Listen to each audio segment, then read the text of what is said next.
you're more than welcome to. The first race is, well, the programme says it's scheduled for 3:50.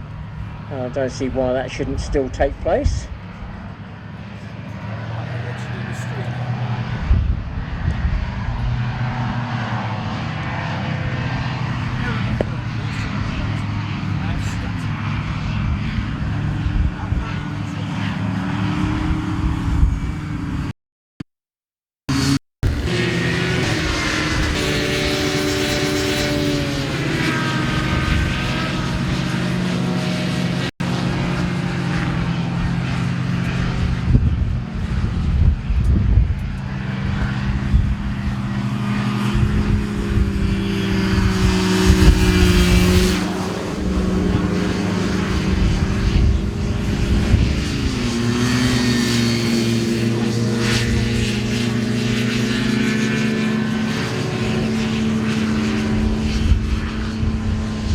Well, just looking up on the grid, Adam Turnbull, number 16, looks as though he's doing his practice start for the race, just like his dad. So he's got off the line, which will be the grid, down into that first turn to see how much speed he can carry into it. A bit wide there, he needs to make that a bit tighter, so he's probably just carried a bit too much speed into that telegraph pole turn there. But that's why he's doing the practice now.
Well, we've got some of the juniors peeling back into the paddock. I don't think the session's actually finished yet.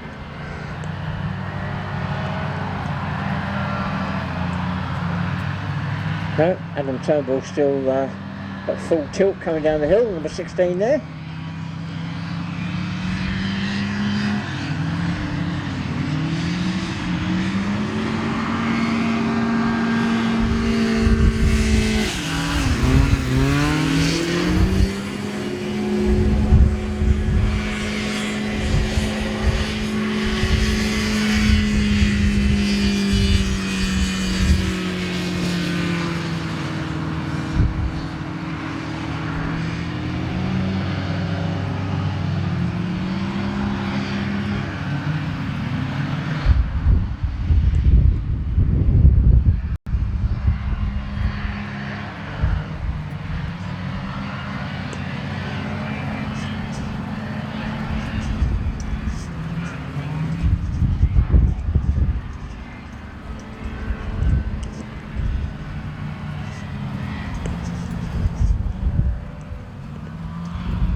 So the majority of the juniors now returning back to the paddock, just having Turnbull, number 16 still going round.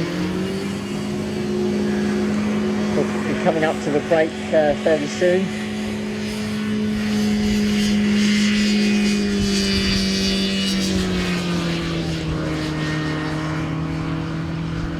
At which point you will be able to come in and have a look around the craft at close quarters. First race is scheduled for 3:50, and that is on will be on time, so it's pretty much an hour from now.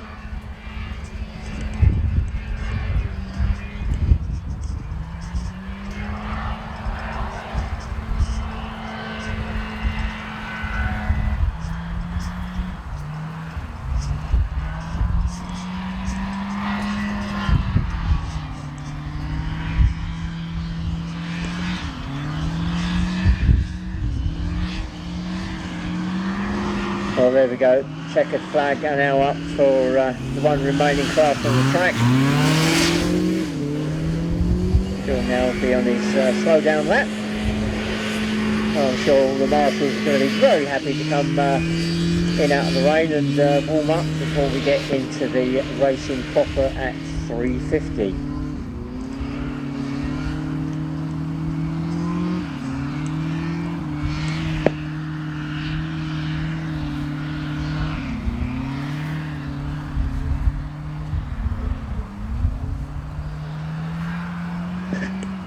Well, as soon as we get that one craft back into the paddock, the gate will be opened from the public area for you to have a wander around and have a look at the craft up close.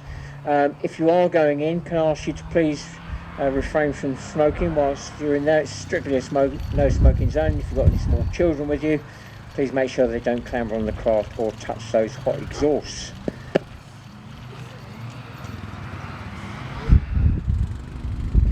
So first race scheduled for 3:50.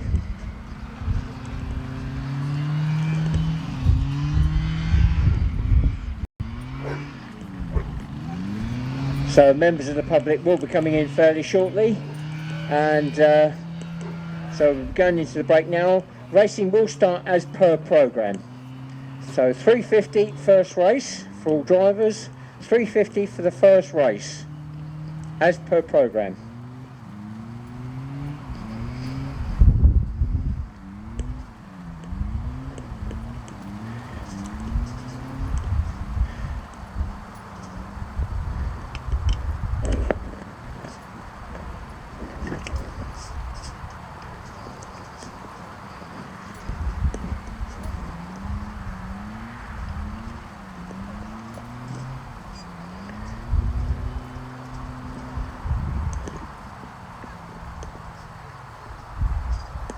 Well, that sounds like the last craft has settled down, so any members of the public that wish to go in and have a look, if you're still here and brave enough to have a wander around in these elements, then the paddock is now open. you've got until about 25 to 4. First race will be at 3:50, so we need to clear you out about 15 minutes beforehand, and so plenty of time now to have a wander around and have a look.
red thing. I think that's the problem.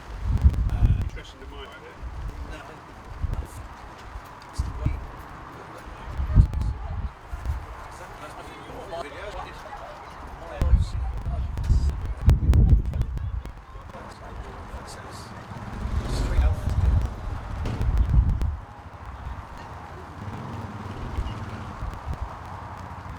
Yeah, that's for 30 minutes. Mine's just watching it through.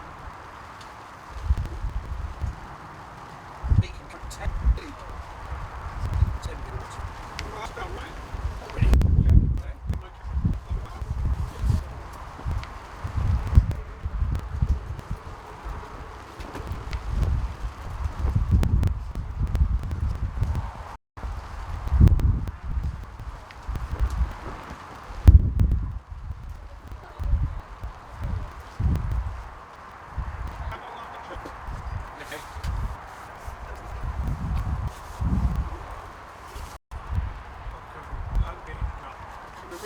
Which is still really good, but you lost better. Yes, on Warbeck, I come and watch it. Yeah, Sunday's the best day for that. Yeah, so it's my wish we could.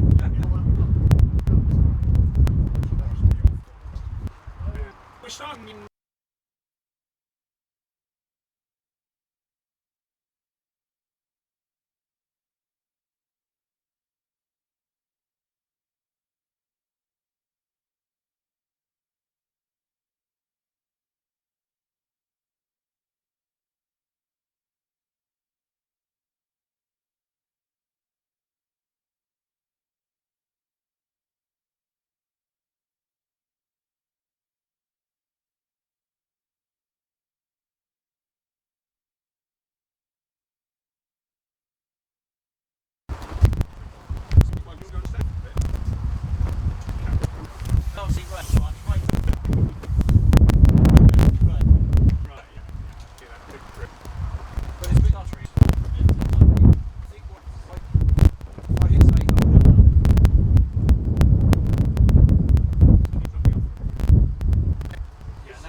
Changing something to see if it's okay.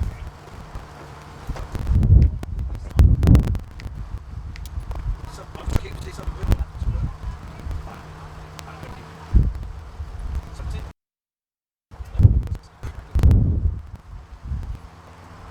This is very the idea is it's a camera as well. Yes. That's really something. Because she's made the set. This is the one. So that it's top here. Yeah, right, so let's see the difference.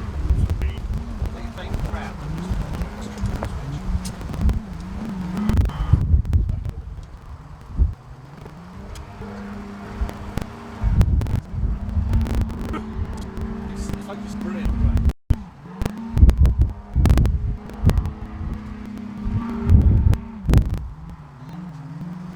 Well, this is other ones on one hand.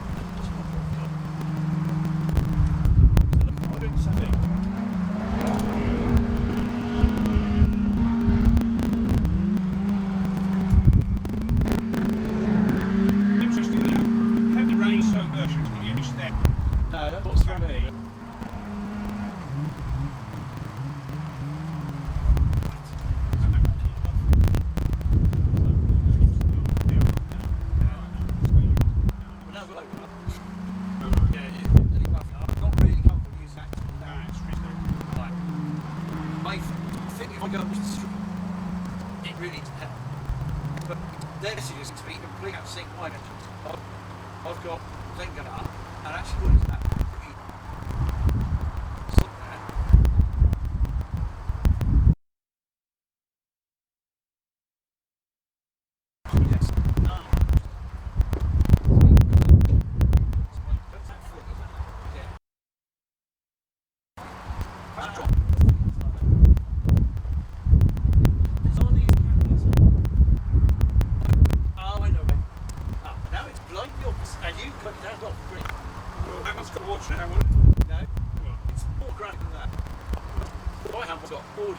When it's just the tap on, it's very confused. I'm finding the same audio every time I set it up. It's got the same chance. I have to say it to a stereo because I have stereo. Yes. Indeed. What's wrong with what channel? Yes. Oh. And then I have to remember how to do that. So, at the point where I was there. Right, so we worked out that it's one camera, not. Yeah. No, do what they do in the office. Yeah. Right. Stereo audio. We said we wanted stereo audio. Yeah, that's good. We And probably ought to 280 remember pictures. that this is live. right, so that we sound a bit going So out. that may well be going to air. So we are probably the loudest thing. Although I suspect the wind is winning. Good. And I think one of the cameras is not have. Well, I haven't seen that. Hello? Hello?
seems So, to. Right,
much darker. so we're going to.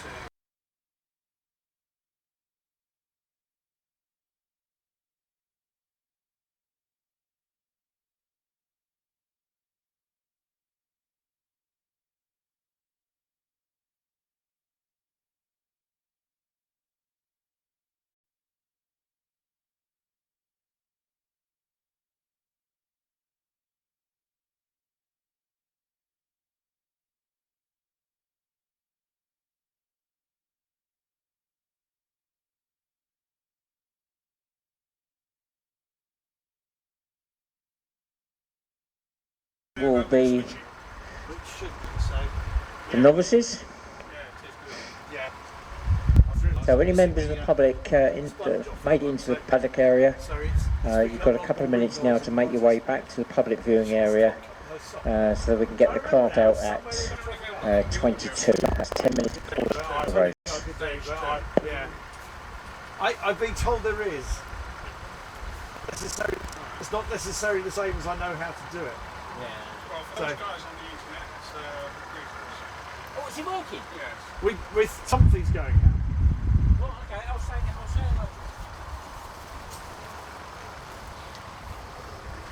Right, what have I got on here that I could fiddle with?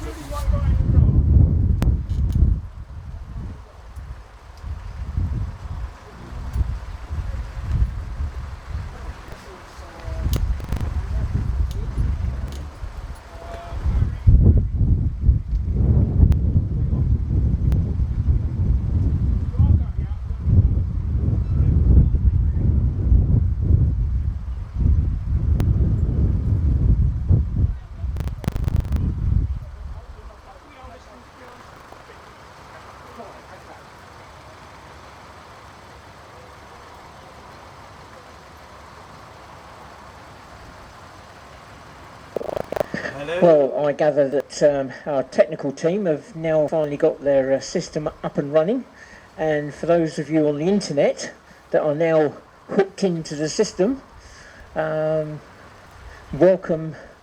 to Magnolls Farm. If you're watching around the world, I gather there is somebody in Iran? Iraq. Iraq, sorry, I apologise, Iraq, that is watching. And I hope wherever you are around the world, your weather hopefully is better than what we've got it here. It's cold, it's wet, and we've got one block of races coming up this afternoon, and so hopefully we'll be able to provide you with some good racing. Turnout this weekend isn't huge. We've still got I think a lot more craft to appear at the next few race meetings. But we'll try and make it as entertaining for you as possible. I don't know where to do all this bit. I have to work out the cameras work. I've got people to do this stuff for me. It's not my bloody job. I'm just supposed to look pretty.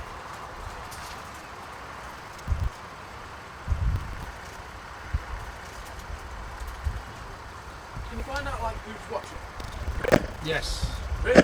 Yes. Well, for those of you on site here, there is an ice cream van in the public compound. And believe it or not, there's customers. Fools! So, anybody fancies an ice cream? You better get in the queue, because there is a queue for the ice cream van. And that's in the public area.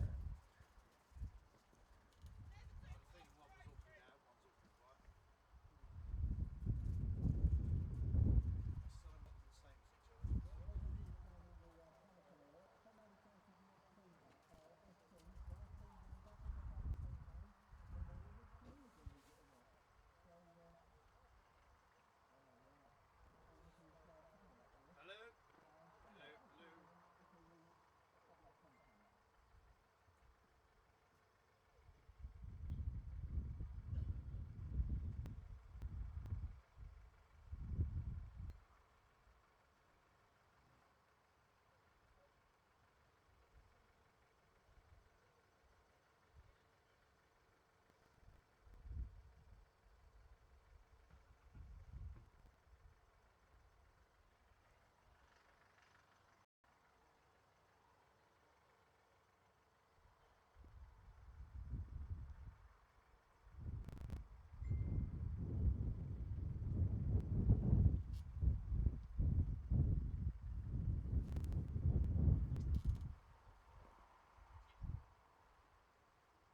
This is your job.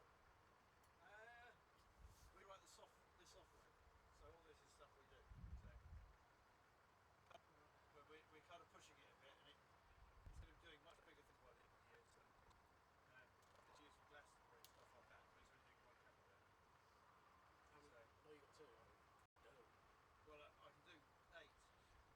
But it's too freaking wet. Yeah, I know what you mean. And we've got some stuff coming, which means we won't need as many cameras, because it'll do many cameras for one camera and other weird shit. So, Sounds good. yeah, no, it'll be good when it's there, but it's just a big bastard trying to get it working sometimes.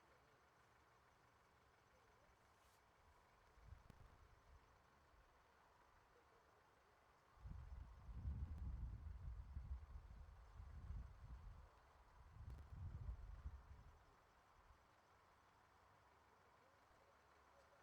Good day, good day, good day. And God, I'm having fun here.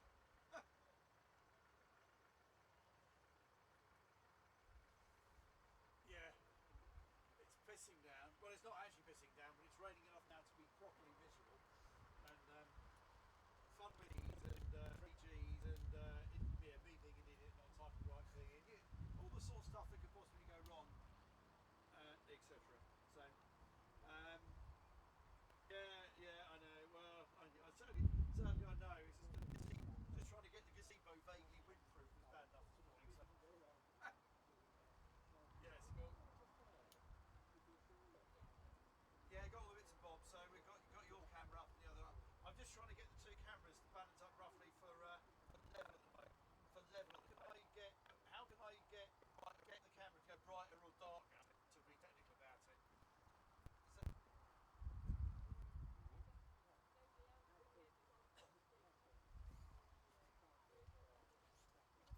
right. So that's going to be. There's so many buttons. Why are there so many buttons? No, well, I found out quite a lot because I've been trying to get the sound working on them. So, are you getting audio? Because I think I'm getting audio from one camera, not from the other at the moment. And because I haven't got the ambient mic sorted out on our mix yet, and I'm hoping to do audio from both. So, I don't know if you can hear me at all at the moment on the outfit on the feed. I split the car.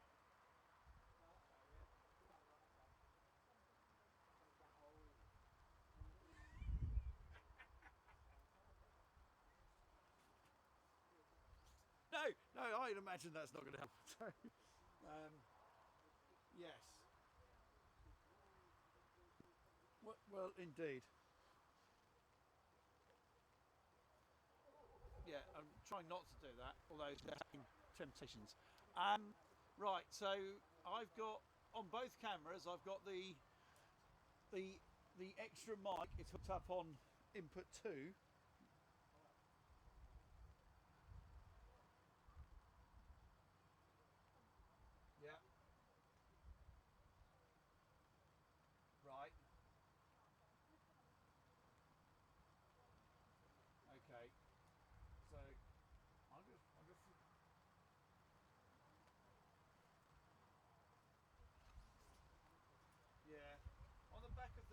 on the back of where the XLR plugs in, there's two input things where you've got line mic and mic 48.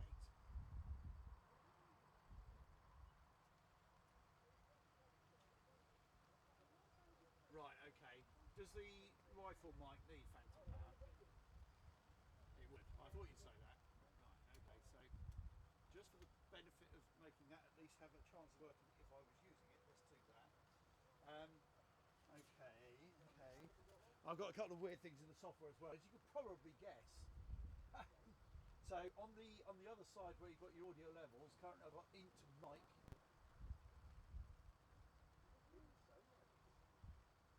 Yeah. Oh, I see. That's it. Right. Okay. So you've got two switch. You've got int mic and input one. The other one is int mic input one or input two.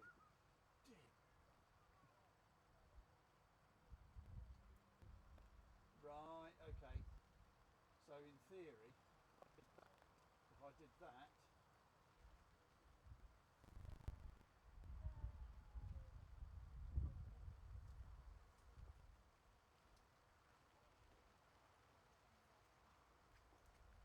Right. Okay.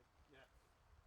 So it might work. Yeah. Right. I'm on input one there. So in theory, I might have an audio level. You never know. I've got audio level anywhere. Wouldn't it be great if the answer to that question had been yes? I did have audio on one, but not on both. And I was trying to fathom out why one was working and one was not. And now I've managed to successfully make both not work. So that's quite a result, really. Oh, right. Okay, that's got a mid position. That has, right. Okay, let's do it at the top then. Let's do it to there. Right. Input one, input one. So in theory we're spread. I've got an audio level because I'm lazy git. And I'm working on the basis that it probably makes a noise if it found something. Input one, input one. Input one. Input one. And then finally, just make sure that's on 48 volt. So it's powered. Although I have discovered that I seem to have lost the sock off of our directional, which is probably not a good plan. Yeah, indeed. However, right, so they've got a level on that on the screen, which is a good sign point. They've got a level on yours. So the iris controls all on the viewfinder then.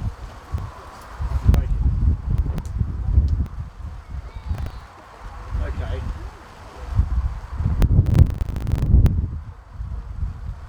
Right.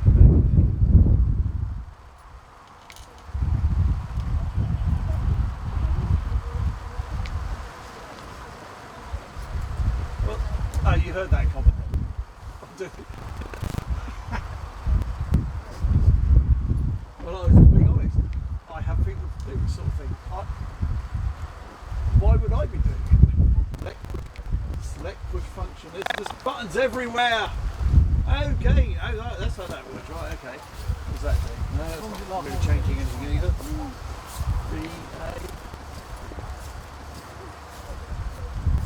Yeah.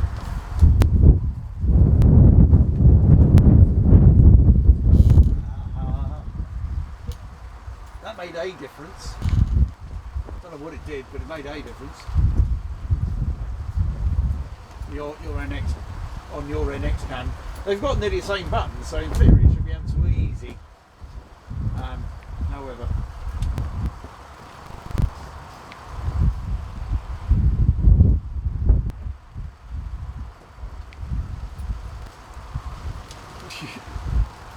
No, but you're in a good can't hear you, Lars, because they can't hear you. Well, I'm looking down the grid, nobody's made it down there. So whether they're still hiding under gazebos or what. But, Okay, right. So looking down my list, it looks as though we should have 5 novices out there for this first race. It's 10 minutes plus 1 lap, so it really depends on the pace of the leader as to how many laps they actually get in, but technically it's 10 minutes plus 1 lap. right, that's a feature that needs to be corrected. Out there we should be looking at 169 Mario Grandinetti, 178 Steph Clark, 77 Will Barnes, 40 Simon Lyman, 67 Michaela Green. This is why we do it, because we get to find out what's going on. So, right, Okay. So I suspect what you've got is kind of wind noise as much as anything. Once we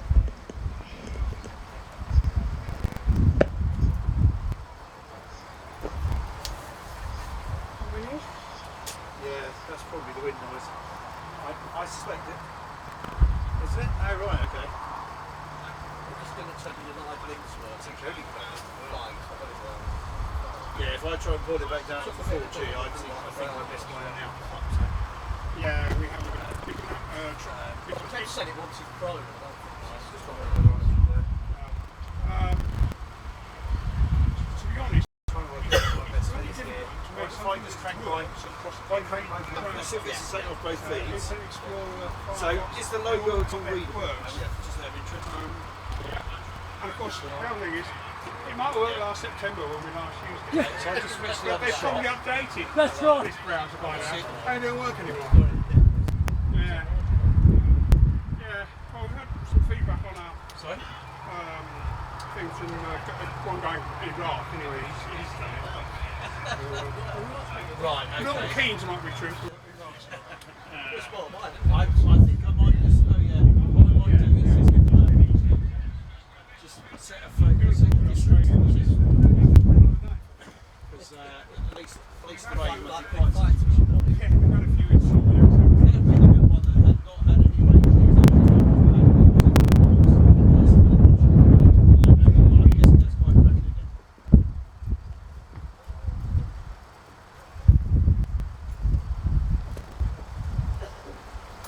Oh right, okay. Because the only other person who might have heard me.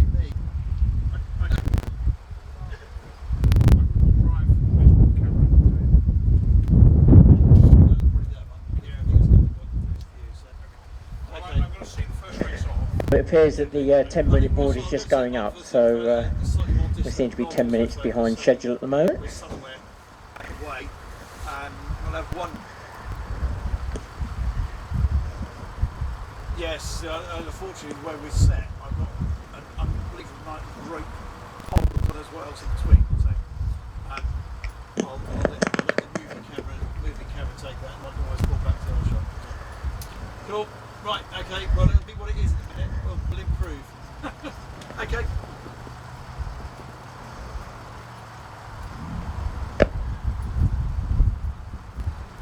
Okay. Have you got the ability to Skype me the chat and go link? So it's just the chat and go rather than the full web page. And when I say Skype me, yes, if you can Skype me, have you got my Skype again?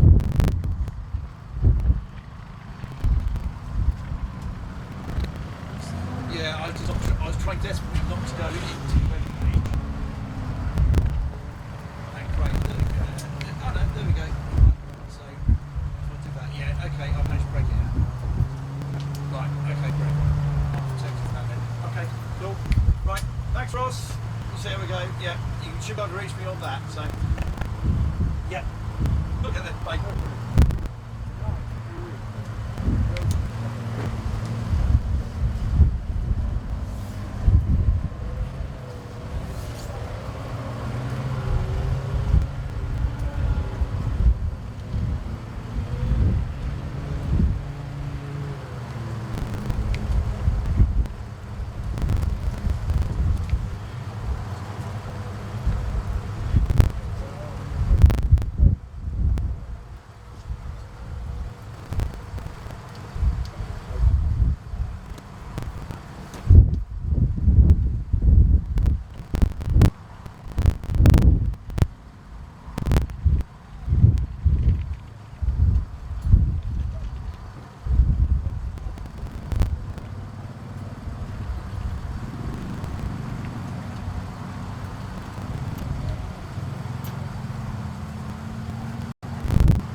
do know. I'm just not shouting at the microphone that's going out live. 133.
Why?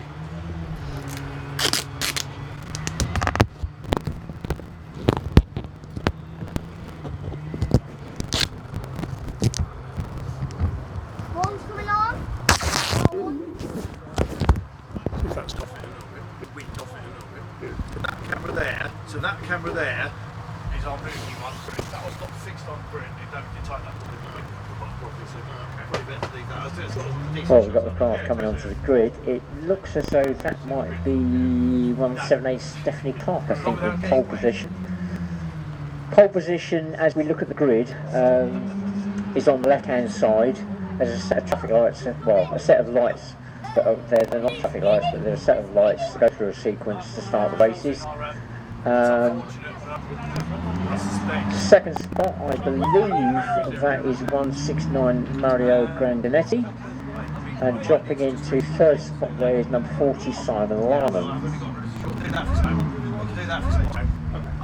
There's only one other name that potentially could be on there, and that's 67 Michaela Greaves. And I'm not sure whether there's any movement down there.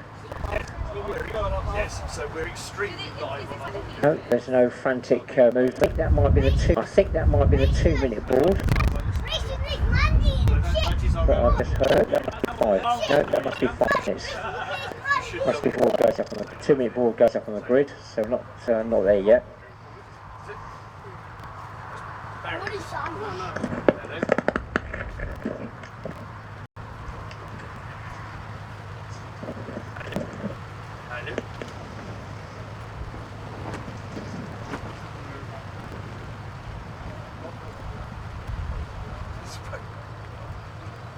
I think there's a bit of road noise as well.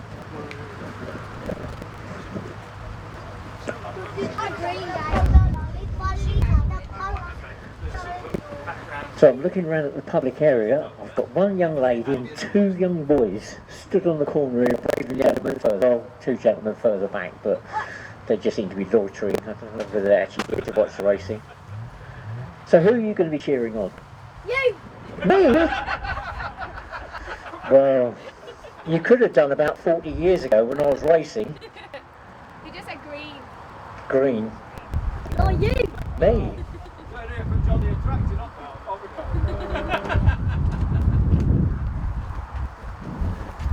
Right. So just 3 craft on the grid, well, that's it. 67 that I thought might be coming out onto the grid, still there in the paddock. It's Michaela Greaves.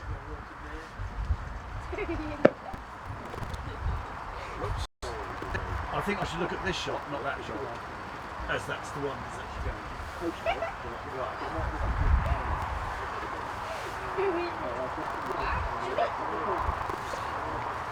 Try to use that and watch this at the same time.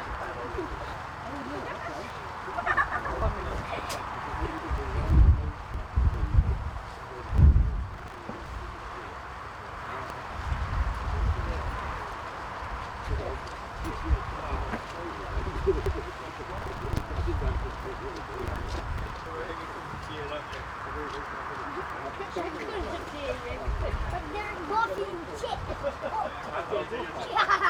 use that because that's quite dang religious.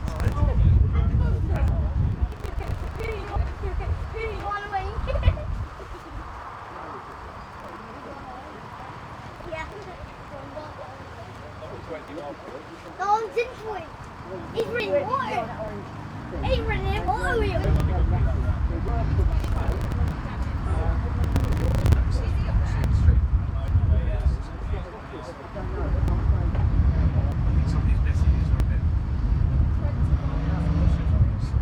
No! I did do it in that green. I'm going to green quarter.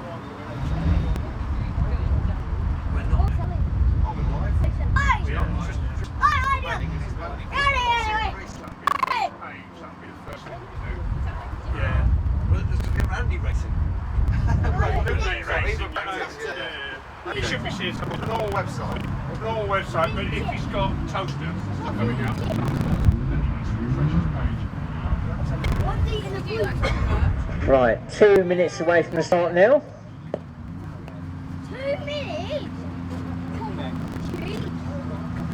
Oh, 3 of them. What's only 3 of them? Well, 10 twice. But I'm fighting for a 5-year-old brother.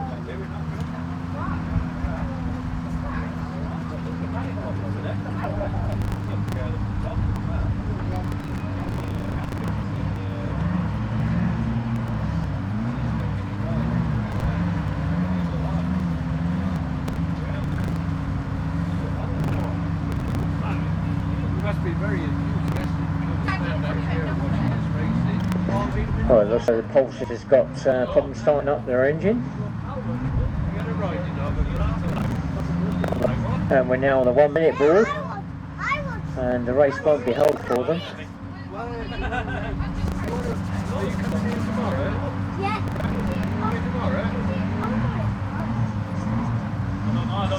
So we're just down to the 2 at the moment, unfortunately, for this novice race.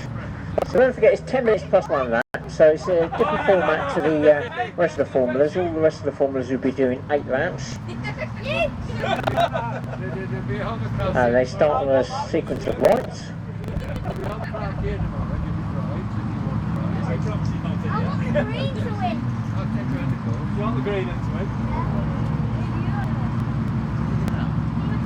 Well, the Porsche is up and running, so we've got 3 back on ready, and the lights are gone, so we're away.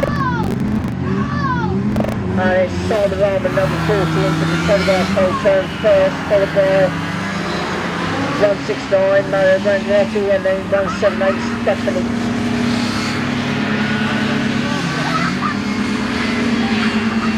Stephanie Clark in third spot there at the moment. Stephanie has raced before, so I think she's requalifying. Simon Rahman, the leader, has certainly raced before, but the complete newcomer is 169 Mario Grandinetti in that second spot at the moment.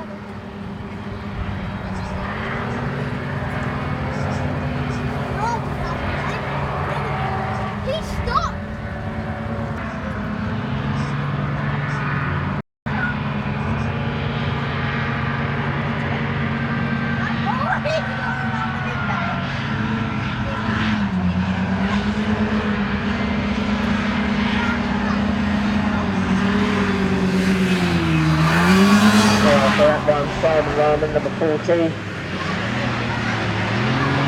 with a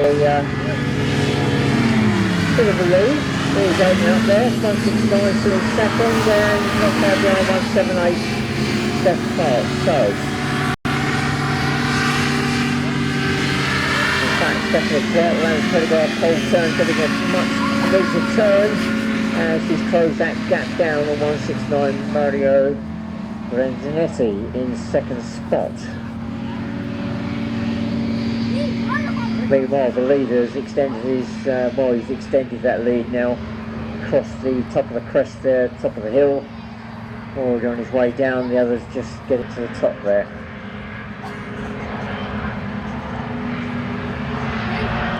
2 minutes gone.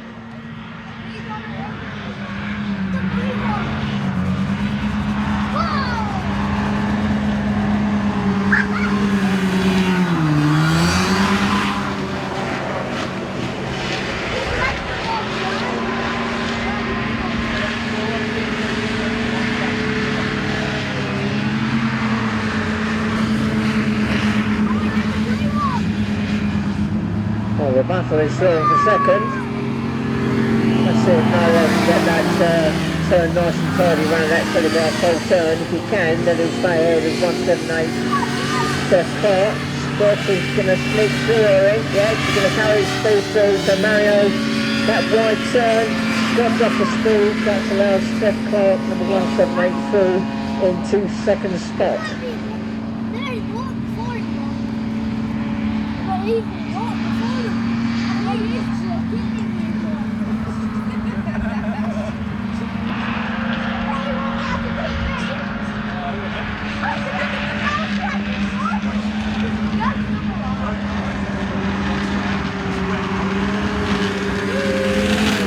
I believe it goes through number 40, but something not sounding right. I heard that in practice this morning, and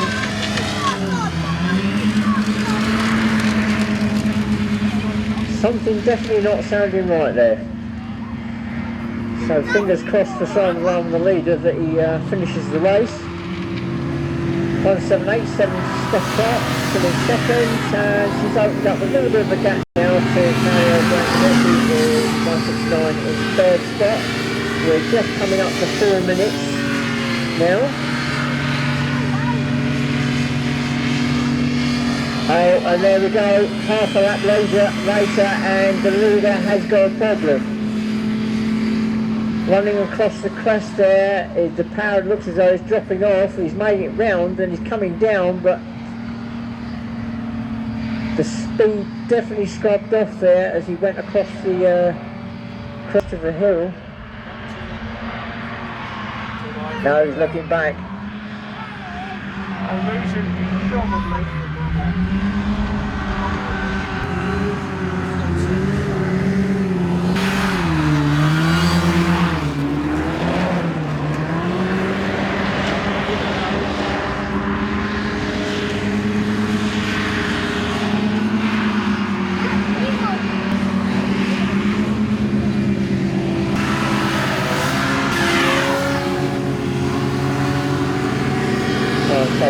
Stepped out, open up that gap just a little bit more over 169, and Mario Grandinetti takes it forward and just avoids the catch netting around there by the telegraph pole turn. We're now just on 5 minutes, so just under 5 minutes now before we hit the last lap board.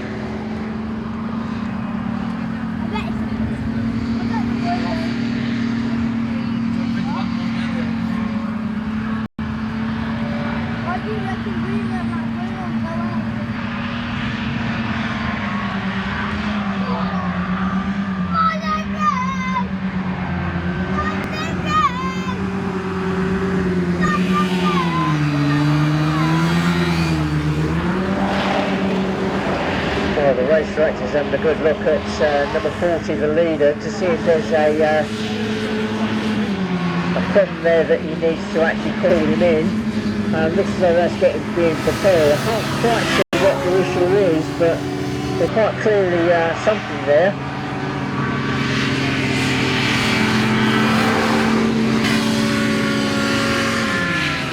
And yeah, the black flag is being prepared for the leader, number 40, Simon Rahman. Something not quite right on that craft, they're not happy with. And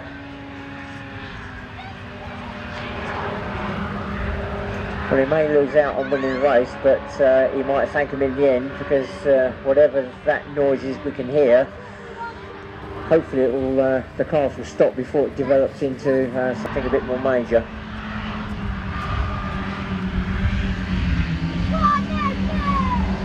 Oh, meanwhile, Mario Grandinetti, 169, he's just come out of the taxi, he's been round by the telegraph pole turn.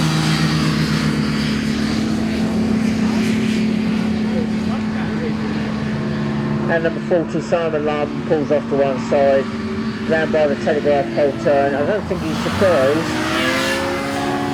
There's obviously an issue because 178 Stephanie Clark in second spot has been closing down him for the last couple of laps. So Simon Lamb's pace obviously dropping off.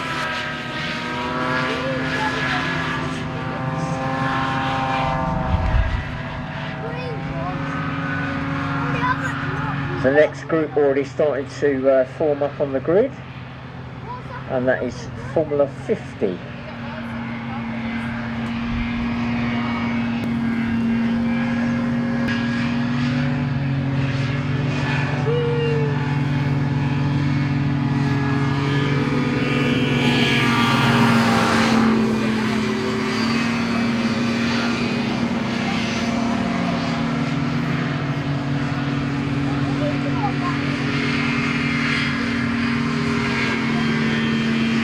So, just over 8 minutes gone.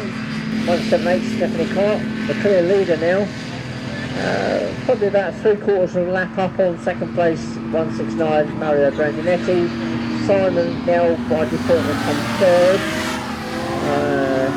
He will have done enough to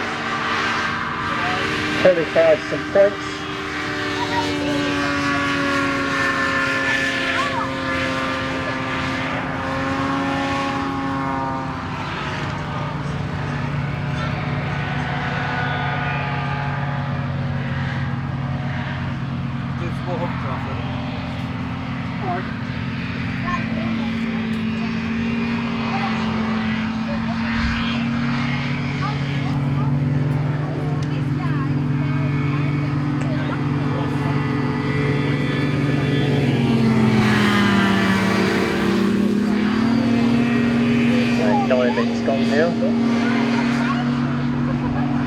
Steph Clark, the leader, coming down the hill. Looks like she may have to do another lap before that last lap board comes out.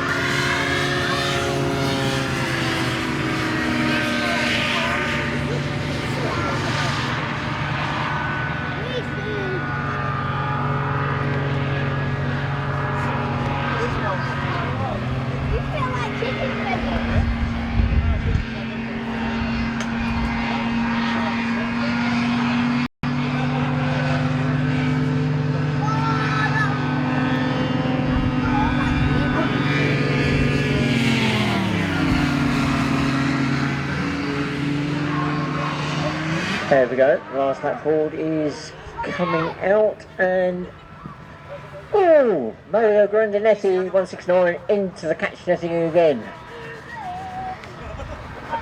down by the telegraph pole turn. So the last lap board is now up and just waiting for Steph Clark.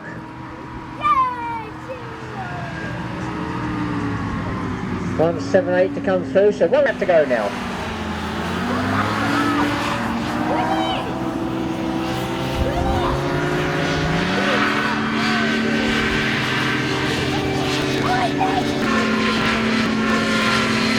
And 169 Mario Grandinetti off the running down. It's now a lap down.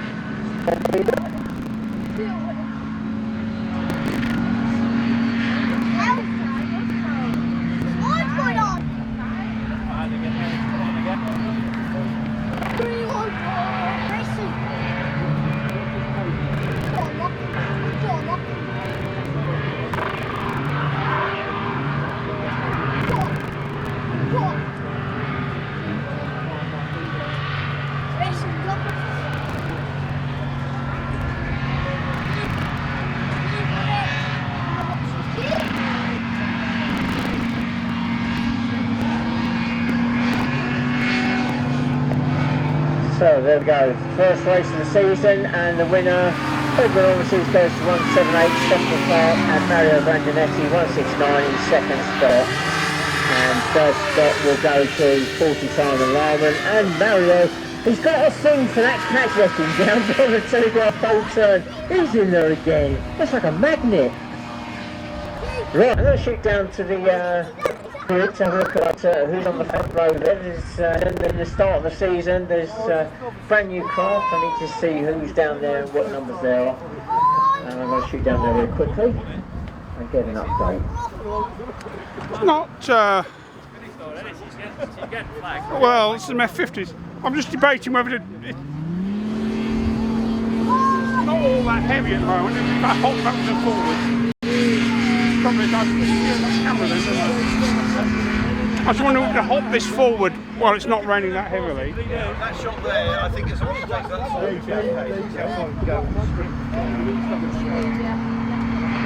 Who's going to win out of these ones? The next one up. Red, yellow, and green.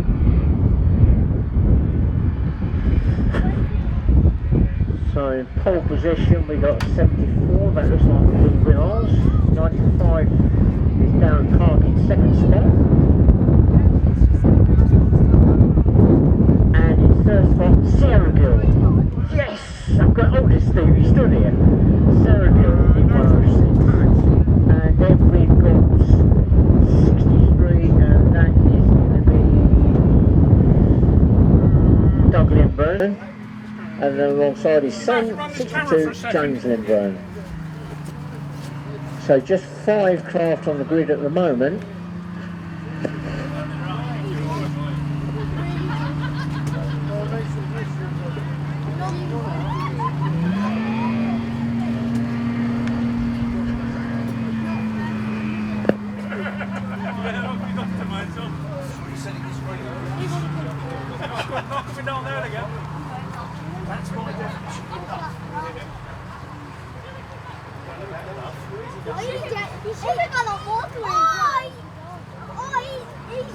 He's driving him on water. He's going to take him home. Just like neck off. Charlie, is your pile of butchers meant to be steaming? Yes. It's just only 2 bits of barbecue tonight. I'd expect it to steam away, but not just 2 spots. But it should be something. Right.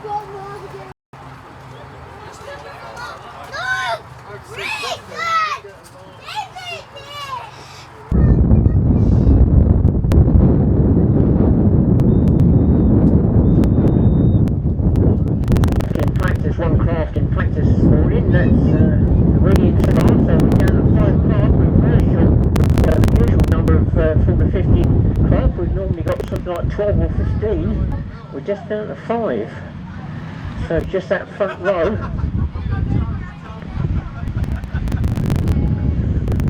So 50 horsepower, they're all, I think, running the same engines, the Rotax 503. And it's standard format, they're not allowed to.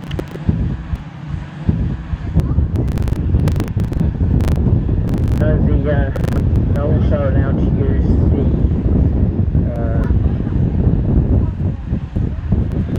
oh, I forgot the name of it. There's an alternative 50 horsepower engine.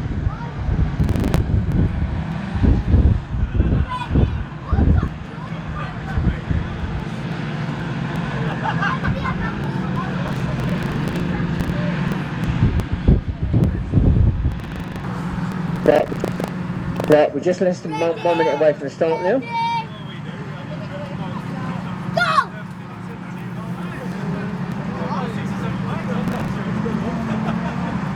Right, here we go. 8 laps. We're on the lights. Oh, we're all there. We've got a full spot there.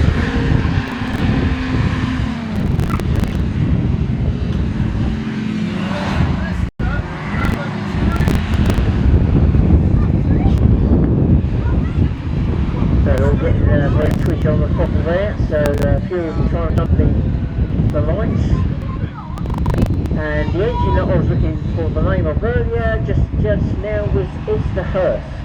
So the Hearth alternative that could be used instead of the Rotax, predominantly Rotax. It's been around for many years. It's still a very popular engine.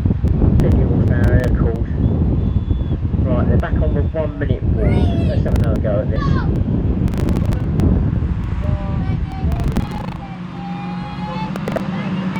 I was just walking past me.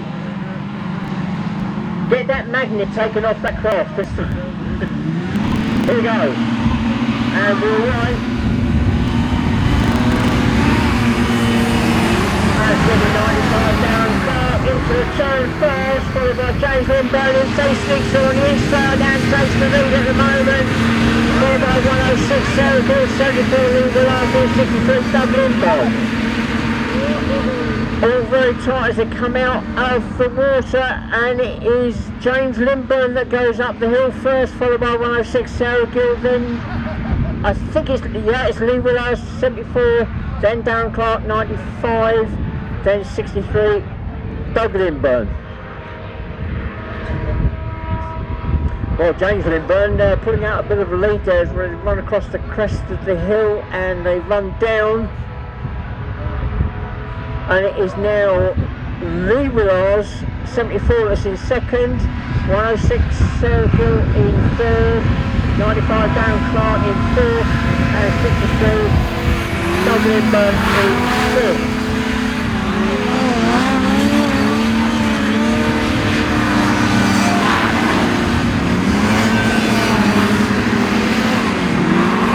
So Darren Clark, the early leader, off the line after one lap was down at the fourth. He got an off to an absolute flyer of a start, but quickly moved down the field as they all sorted themselves out. Still the leader is 62 James Lindbergh. That gap is closing down. Lee Willard 74 in second spot is closing that gap down. They're pulling away from third place 106 Sarah Gill. Then it's Darren Clark 95, then Doug Lindbergh 63 in fifth spot.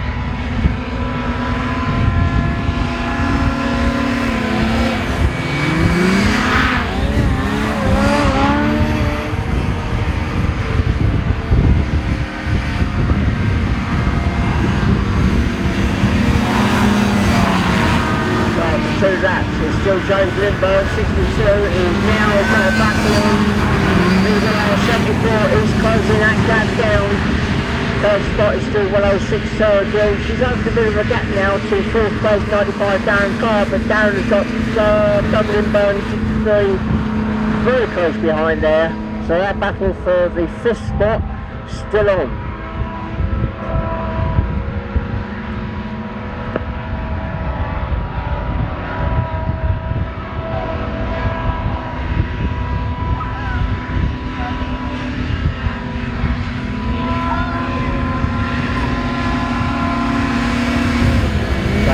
Three laps on now. The 74 is now looking for the challenge. Oh, that was close to the telegraph pole there, but he got away with it. 74 Lee Willard really on his tail now as they run up the hill. I think they're going to challenge possibly as they run up the hill. No, he's not close enough. They're showing at the top, running along the crest. It is still James Lindbergh 62, still being chased by 74 Lee Willard, and 06 Sarah Gill is still in third. Fairly comfortable third. That battle for fifth and last spot is still going on between 95 Darren Clark and 63 Doug Lindbergh. Needs a wipe every 2 minutes.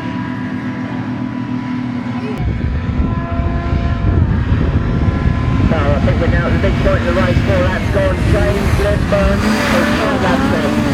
James Lindbergh 62 speeds flying. Slightly enough to let the door open. Now 74 Lee Willard is alongside. And it's so Lee Willard 74 takes the lead away from 62 James Lindbergh.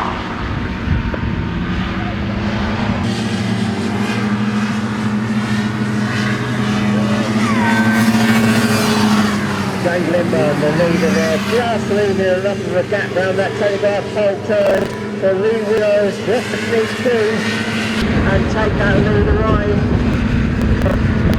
Third spot, some way back now, is Sarah Gill, 106. She's still in a fairly comfortable third. And the battle for that fourth, fifth spot is still going on between 95 and Doug Lindbergh.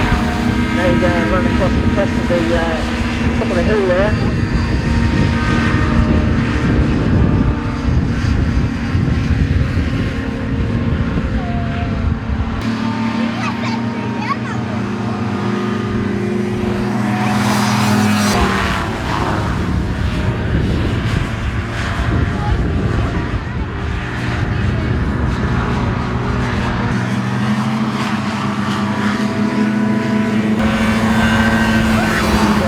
Keep an eye on this battle for that 45th spot. It's still going on between 95 Darren Clark and 63 Doug Lindbergh. All the rest of the field now fairly spread out. Lee Willows has extended that lead now in number 74. And James Lindbergh, the early leader, number 62.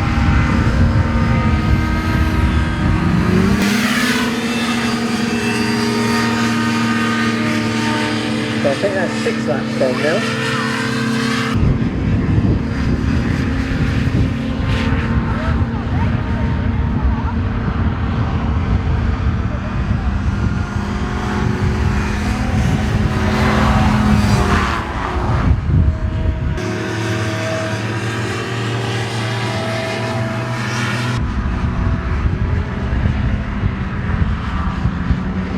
Well, Doug Lindbergh, 63, all over the back of Darren Clark, 93rd, but Darren's not letting him through at the moment.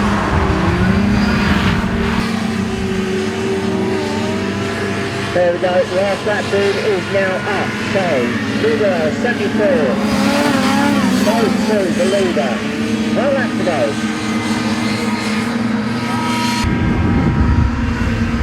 James Lindbergh goes through, 62 in second spot. Just starting to run down the hill now, he's third spot, 106 Sarah Gill, and the challenge is on for that 4th and 5th spot. Oh, Doug Lindbergh not quite making it, trying to get through on the inside of Darren Clark, 95, as they ran up the hill, but not quite making it.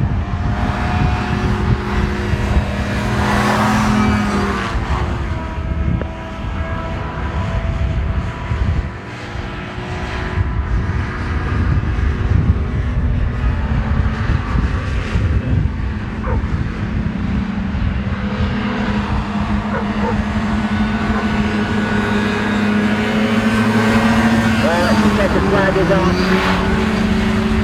and the leader and winner of the race is Lee Willows, 74. The battle for that last spot is still on. They still have 1 more lap to go. They went through just in front of the winner of the race. 62 James Lindbergh comes through in second.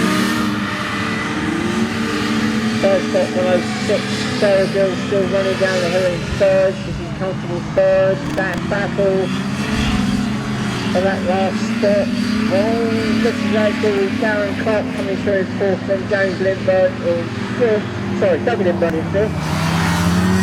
But they've still got to come down the hill. So 106 Sarah Gill is definitely third.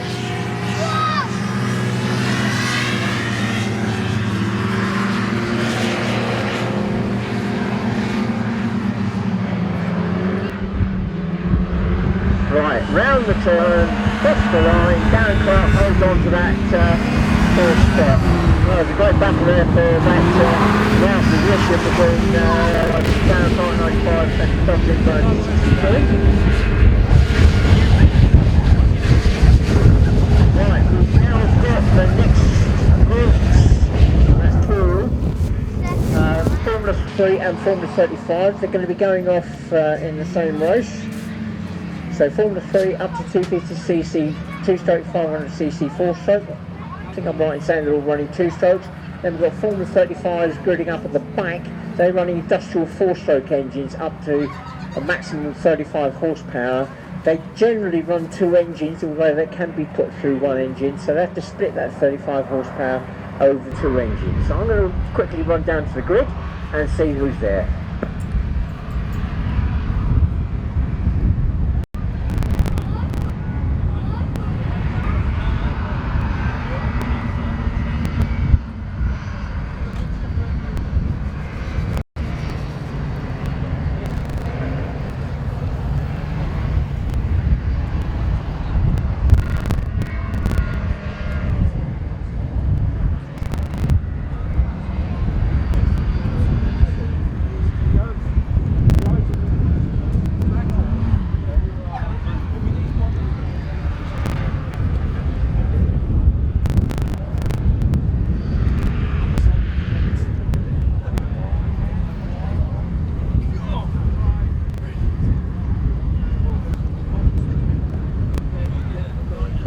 substitute for the race, 143, Francis Morales. Second spot, 133, Niels Atkins. Coming into third spot in just a moment, 149, Nigel Walton. 4-2 is 142, Phil Hall. And completing that front row is 176, Ian Fink. Second row for Formula 3 is 171, David Otter. And alongside him is 158, Darren Stevens. So that completes Formula. Further back we've got Zoe Deacon, I think it is, 201 in pole position, and Keith Smallwood in 205 in second there. So just two runners in the Formula 35s.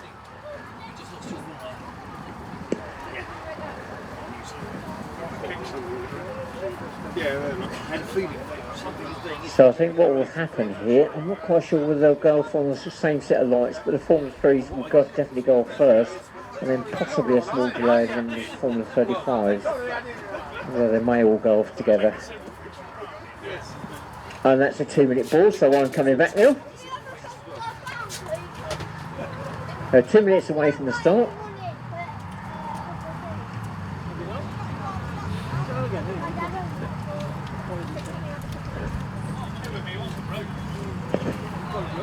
I wasn't sure during that when I come through, I thought that's a connection issue rather than anything else. This is good.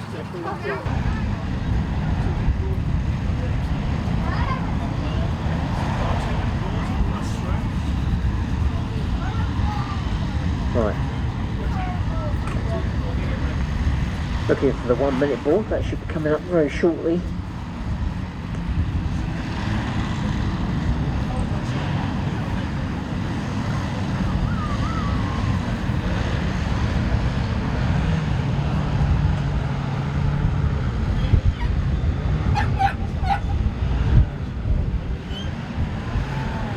There we go, that's the 1 minute board. Do you like the mud splashes behind? So again, 8 laps.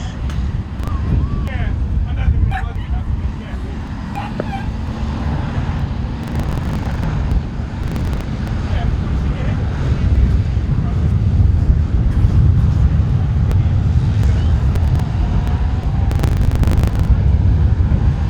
yeah. Right, looks over on the rights now.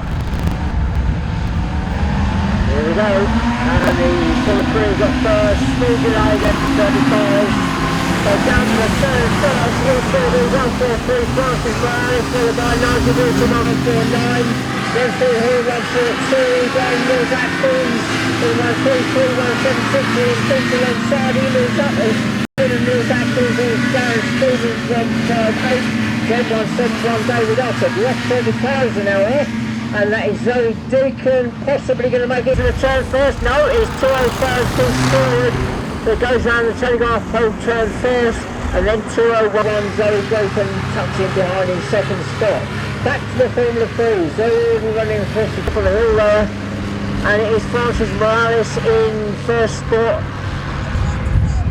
I think it's Nigel Walton 149 in second, then Phil Hall 142 in third. Then it's Niels Atkins 133, then Ian Finch 176.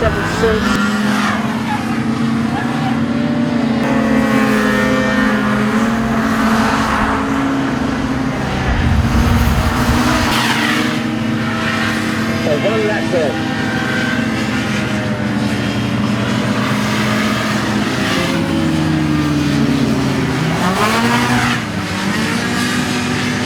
Well, look there. Still fair three-way battle, that's actually changed. David Oxford 171, just moving ahead of Darren Stevens 158, so that last place has changed there for Formula 3. Eastwood 205 has just eased a bit of a gap now over 201 Zoe Deacon in the Formula 35. The leader, Francis Morales in Formula 3, is opening up the gap on Nigel Walton 149. Nigel's still got Phil Hall 142. Still within striking distance, and also Niels Atkins 132 is not that far behind in fourth spot.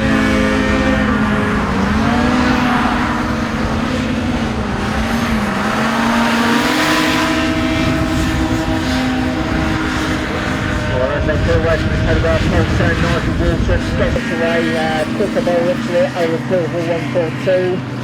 There's four of them there, that's the battle, real battle that's on for second spot, a three-way battle for second and run up the hill there.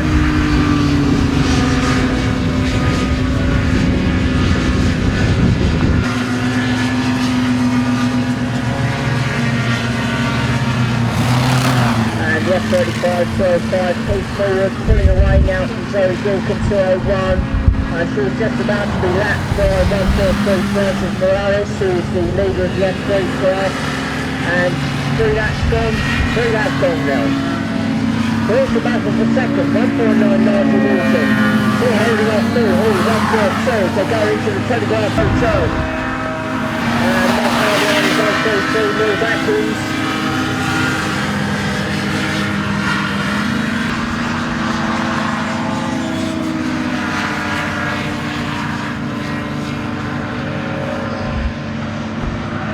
So the leader, Francis Morales, 143, just taking that top turn, running down the hill now, the green and white craft, extending that lead. We've lost David Otter, 171, as it looks like he's returning back to the paddock.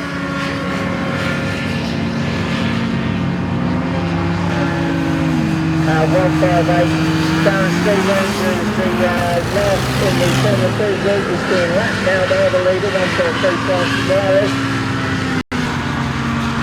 Now as Zoe Gilkin comes only 2-1 in the Formula 35, she's going to get caught up in this battle between Nigel Walton and Phil Hall, and Phil Hall takes advantage and just slips through before the Telegraph pole turn. Nigel Walton trying to fight back.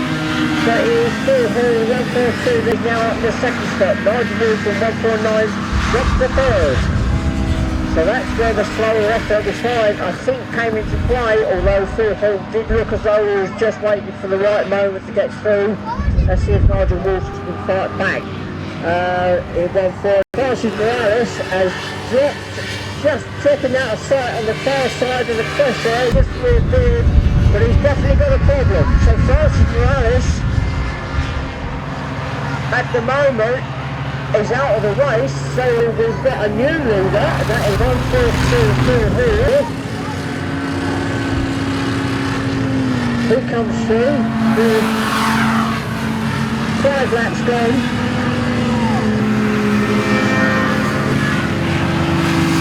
And Nigel Walton, 149, is in second. And third is 132. Mills Atkins just going around the Telegraph pole turn now. Right, okay, coming back into mode. Here's 143 Francis Morales. So he comes back into the race in 4th spot, I believe. Yes, because he was quite a way ahead, so he's come back into the field in 4th spot. 4th is now 176 Ian Finch.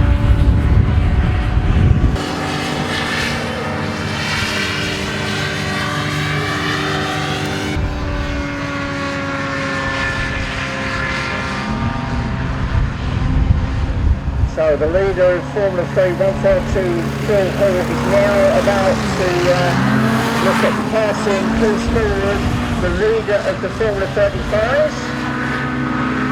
Nigel Walton, 149, still in second spot. He's a fairly comfortable second. Oh, Francis Morales, 143, has got a problem, and we've also lost Mills Atkins. Mills Atkins has disappeared somewhere off track. He was in 3rd spot.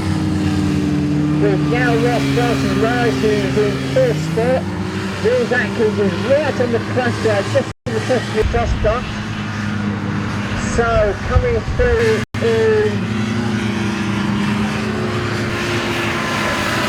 I think 3rd spot now. 176 Ian Finch has just gone past me.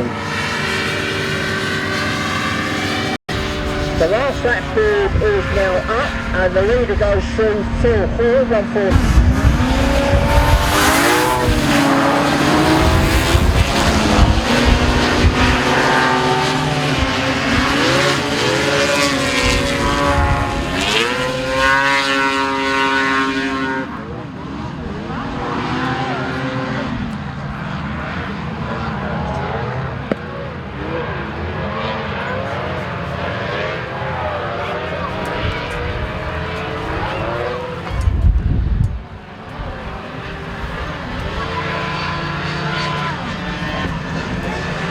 Well, so the gap was opened up very slightly. Dan Turner.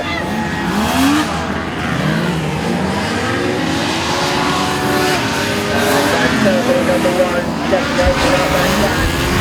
Oh, and 21 Dan Newton's lost his left engine down the telegraph pole turn. So Dan Newton has lost the left engine just going around the telegraph pole turn. Darren Wallace now is off to a clear second spot. He's not going to be close enough to catch the lead, I don't think. So Darren Wallace, number 7, moves up into second.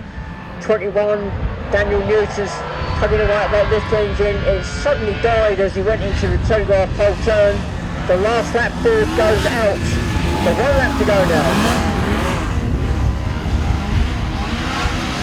Well, looks like Daniel's got that lift engine fired up, but he's now a lap down.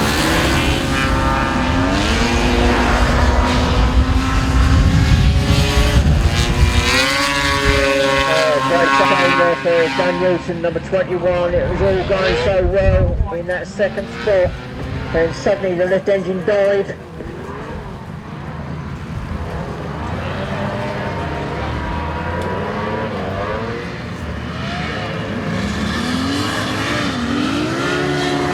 Dan Newton's on track, but he's going to come in third spot now. The leader and winner of the race is number 1, Dan Turnbull. Coming through in second is number 7, Darren Wallace.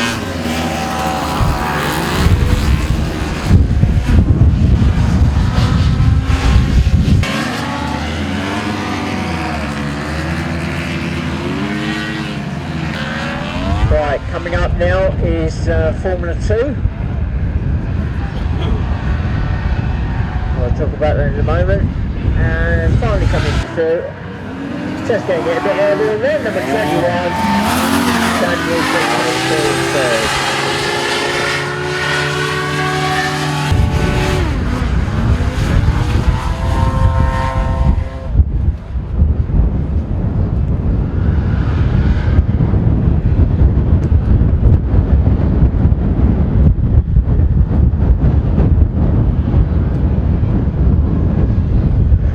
So Formula 2, up to 600cc 2-stroke, 500cc 4-stroke. I think they're all running, no, we're going to have a mixture here of 4 strokes I think, as well as 2 strokes, if they all make it out onto the grid. I know Chris Moore's running a 4-stroke on the back,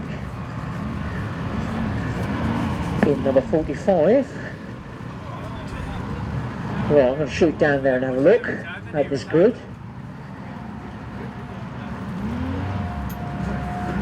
Pole sitter for the race is number 68, Justin Baines. Second spot is number 32, Dave Palfrey. When we started the race and it came back, but Dropping in third spot is number 100, John Scriven. between the two, so it's very odd. I don't know where it is again now. I don't know what wasn't working, but something was. And dropping into fifth spot is number 71, Kevin Tunnelly. Fourth spot is missing at the moment. Second row is 45, Chris Moore, and 79, George Barnes. Just waiting to come onto the grid is the Formula 50 craft, which also qualifies for this Formula, is James Lindburn, number 62. On the front row we do have a Formula 50, that's number 100, John Scriven.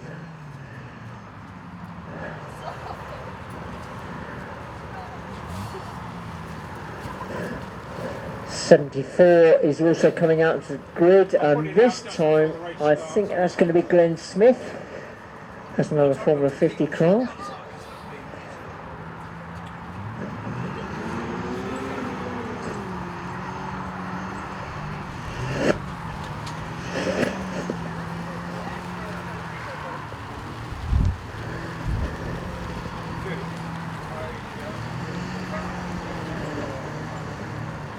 So Glenn Smith 74 dropped into that second row. So we've got 4 on the front row at the moment and 4 on the second row.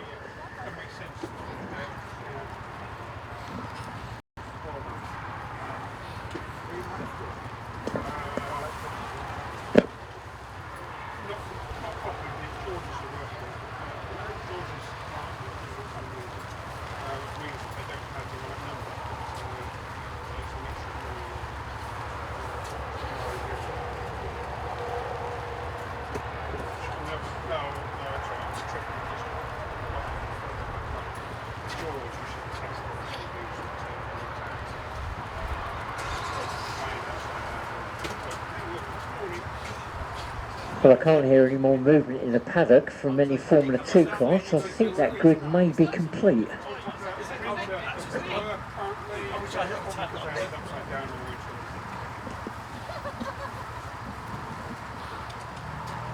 Mind you, it is the first race meeting of the which is the one that's transmitted? Which screen? Top right hand.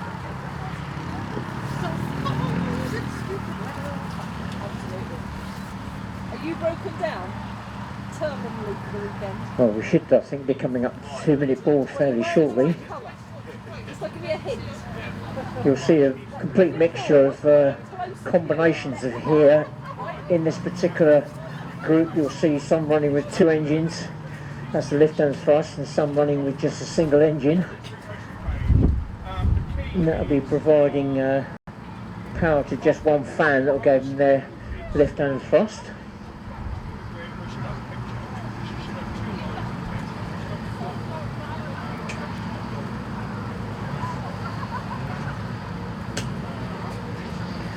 There we go, that's the 2-minute board. We're 10 minutes away from the start now.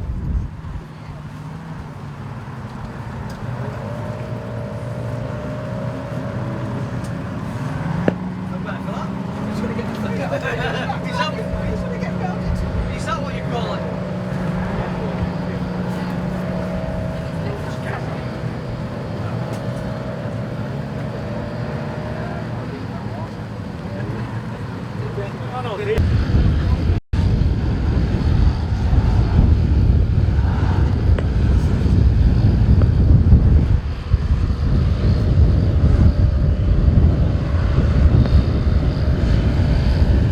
Right, 1 minute away from the start.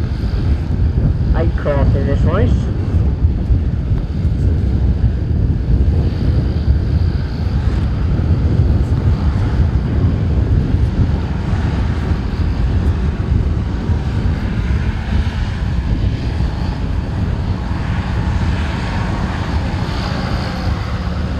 Oh, Justin Baines creeping forward a little bit there.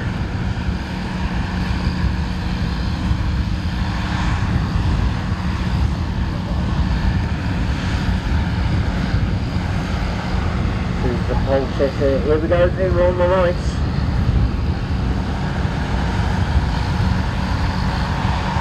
And they're right. It's going to be close. It could be just a race 68, 32 days to go for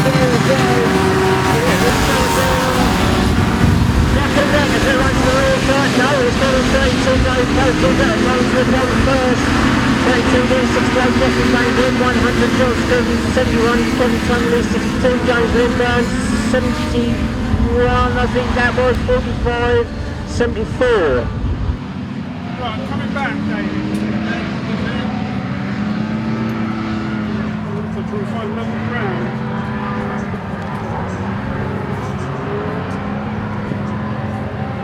So as they run back down the hill, it is now change of places. It is now 68 Justin Baines, followed by 32 Dave Balfrey. Then 100 I think John Scriven in third spot. And 71 Kevin Connolly against 79. And that's 45, followed by 45 and 74. And that is Ben Smith. Yeah, Kevin Connolly by looking at it. He goes again and Telegraph third turn. I think he may have lost 2 or 3 places. They're getting very tight as it exit from the Porsche there.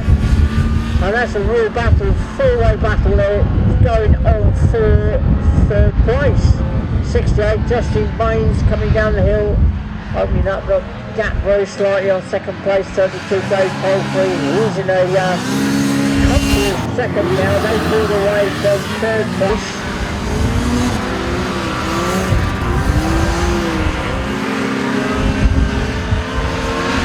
And third place, I think it's 79 George Bills. And the yellow dropped out, and that is Chris Moore looks like the lift engine problem again. We had pretty flat lift and practice before and let's come back and rinse him again. So now, third place. So fifth place is now 100 John Spindle. Then it is 71 Kevin Tunnelly, then 74 Glenn Smith.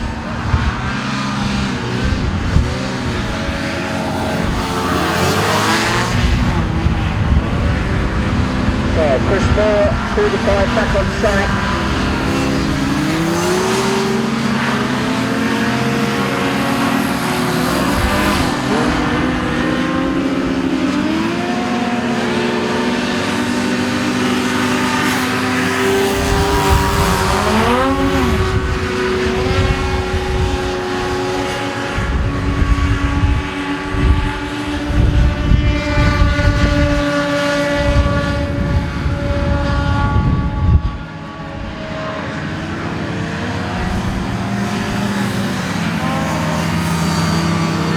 Justin Baines running down the hill, still the clear lead over. Starting at the tail end of very shortly, that's 74.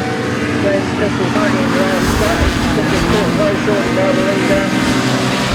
68 Justin Baines, coming across the line now in second spot, Dave Paul through 32.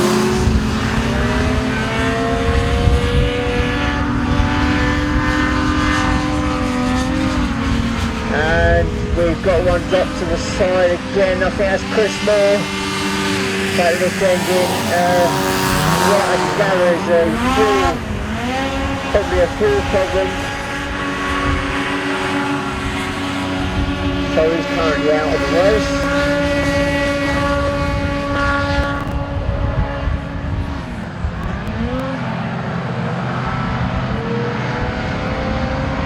So the leader, 68, Justin Baines, now starting to work his way through the back markers. He's already passed 74, Glenn Smith. So he goes through, coming through second.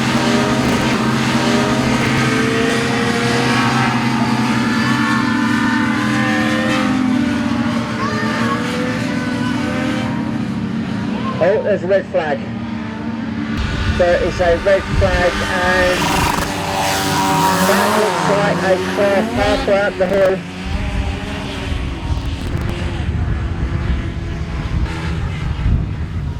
No, it's down by the telegraph pole turn, and that is number 71 Kevin Tunnelly by the looks of it.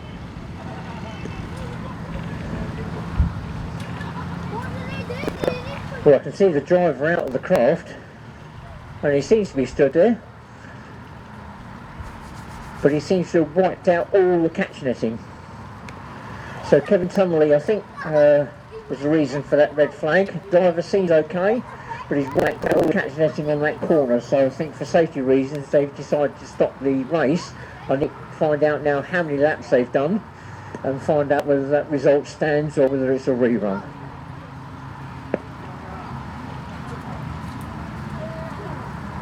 Right, okay, that result stands. So they've done enough laps to call that race a finish. So we're coming up to the juniors now, and the juniors are already starting onto the grid. Now I'm going to get somebody else commentating with me. That's Jake Shaw, who's going to try and commentate on this junior race. He's a junior racer himself, not currently racing at the moment, so he's going to have a go at commentating on this junior race. I'll let him take over in a minute. I'm not watching this guy.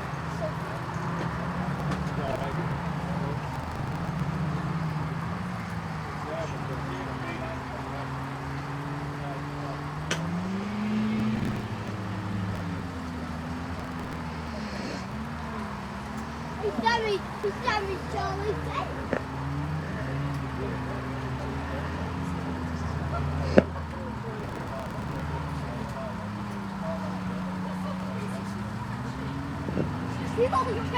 Well, that incident down by the telegraph pole turn, I think the medics are just checking out the driver, but I think fundamentally he's okay. Seems to be standing up, so always a good sign.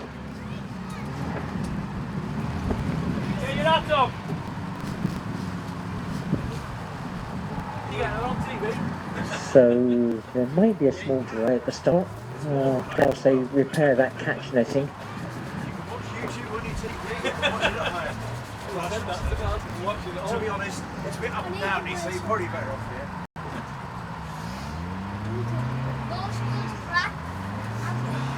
here. Right, so juniors coming up. I'm going to be handing over to Jake in just a moment, but the juniors aged 11 to 16 years of age, and fundamentally they're running the Formula 3 specification craft. They're also allowed to use the Formula 35s. Right, I'm going to give Jake the mic and see how we get on. Good luck, Jake. This is his first go at commentating, so be gentle with him. Thank you, Barry. So, in first on the grid we have Leah Clark. She requested for me to call her awesome, whether that's true or not. Second, we have Adam Turnbull, who's the son of the F1 driver Dan Turnbull. We also have in third, that's Gap. That's Izzy Crane coming into third on the grid. Yeah, and then we've got Aaron Morales, who is the son of Francis. We've got a lot of father-son kind of teams, if you will, and then And daughters. and daughters, of course. And then fifth we have Catherine Stevens, which is another kind of family team. Behind the front row is Jonathan Stevens, the brother of Catherine and the son of the Darren Stevens in F3. Cheers, Barry. I'm new at this. By the way, I'm new. Yeah. So we've got a brother-sister fight out there. A bit of a battle, yeah. This is going to be a good race, and the weather is beautiful. Glorious, and we love it. We love it. I can just see Mikey there looking at me with a lovely smile in his New York Yankee hat. Look at him, loving it.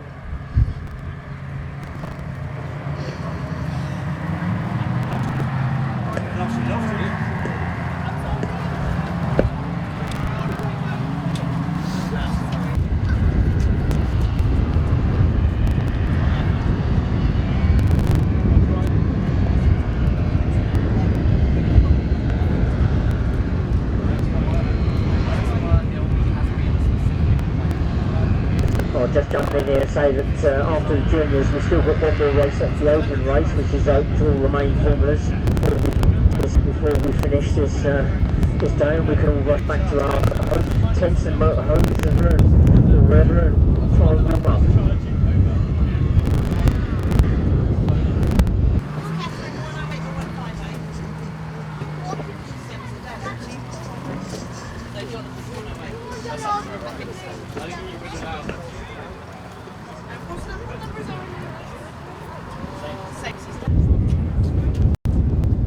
Down there, medic's still down there. I don't believe there's anything major going on down there. Just got Marshall wandering over here. Got some broken catch net down here actually.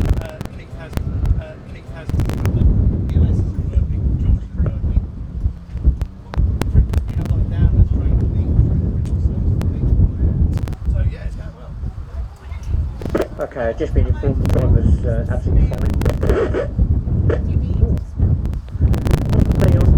Wasn't they honest? That was me. My wife pushing me out the rear there.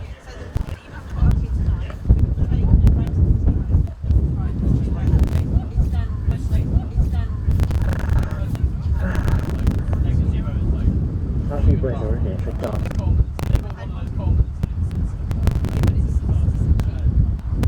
Please somebody come tomorrow with some decent weather. I've heard mixed reports. Some say it's going to be alright, some say it's going to be wet. As long as it's dry, please. Keep going to dry. You like our sock? Just realised why that's not working. It doesn't go over the end.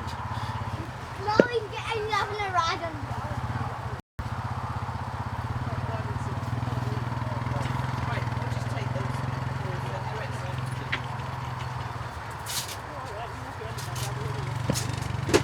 So that's the 2-minute hold board going up, so no engines on because we need to clear the track of stranded craft.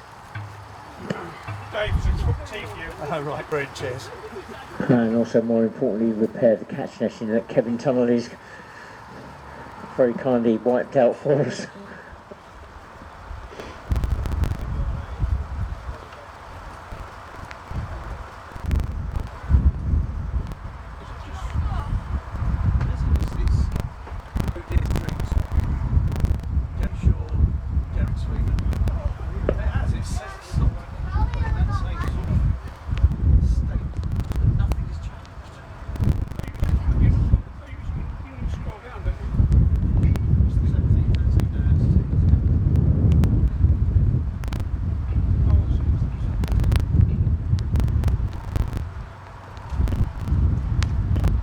So I think the team's been brought together to talk about the track and the conditions because it's not really ideal for safety reasons. It's quite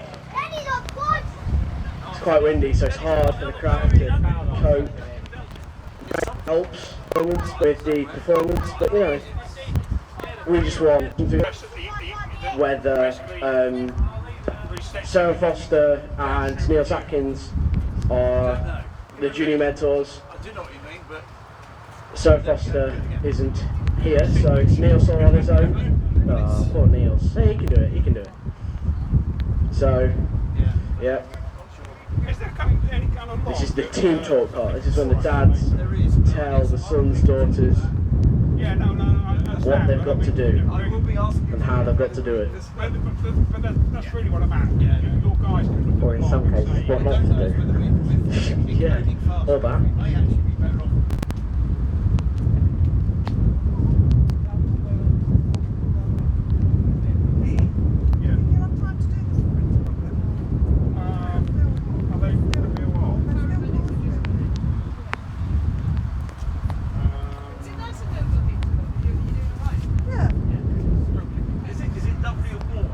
Only if you actually sat on top of the heater. If you see it, But is there an absence of wind? yeah, there's no wind. But it's not freezing.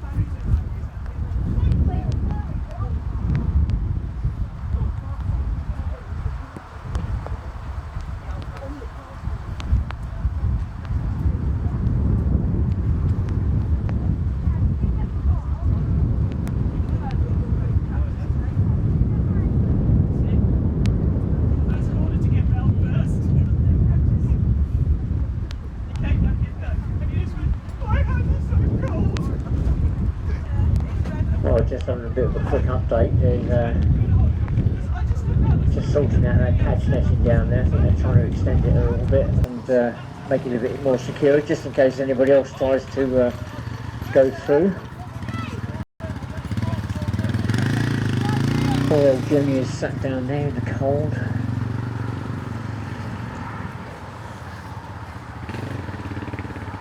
Never mind. It's all good training for when they get older.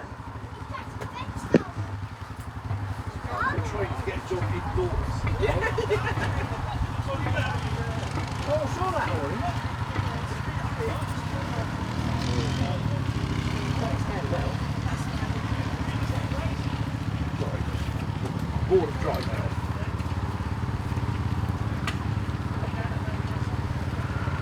Sitting cap for that all night and warm up.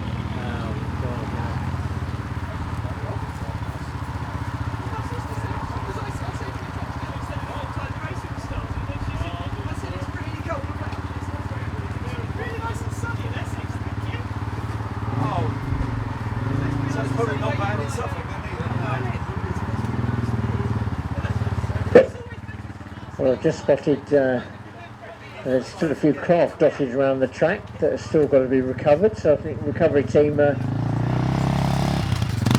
still got some work to do. There's some new wooden posts being deployed to the corner there. So still a bit more work to do on that catch netting.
Oh, it's still on there.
The worst bit is they're on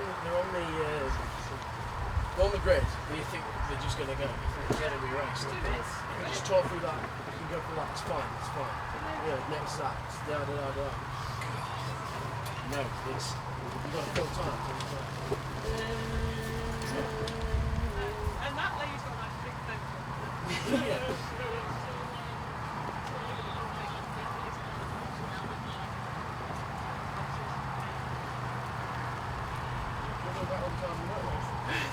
Yellow, red, grey.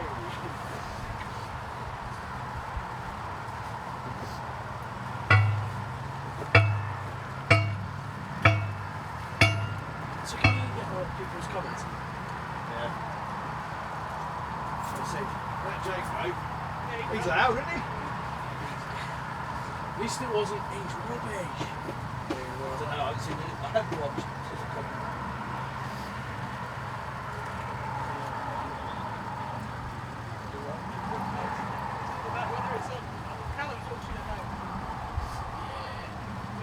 Frank Callum's desperately watching, so therefore getting irritated when it's not working. So Have you got no feed? No. Is there a feed at the moment? Should be. I mean, should be. Everything that I think should be happening is happening. Shall I ask the question? It says good. They can hear me. Well, I know, they can hear us talking now as well. Have you got a separate mic? Well, might do. Oh my goodness. So, everything you just said about them, you've got to have. You could have warned us. Well, you've got a mic on, you should have. No, I've got a mic that's not going out live. Have you got a camera on the headphone? So I want them to work at the end of it. I think something's wrong now.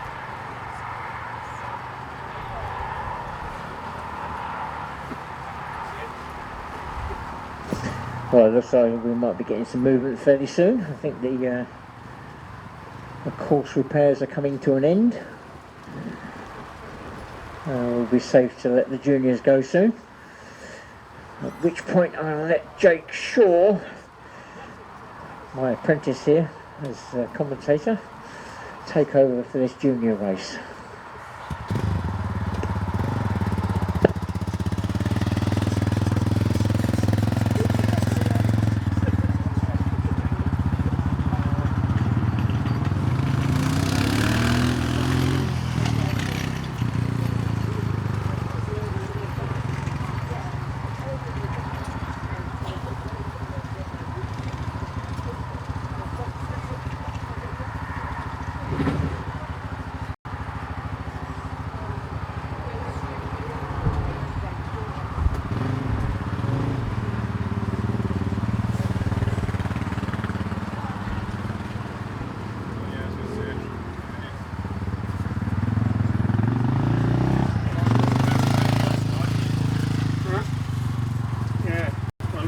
Did you get that on film? What? Probably not. People stand. Never let them.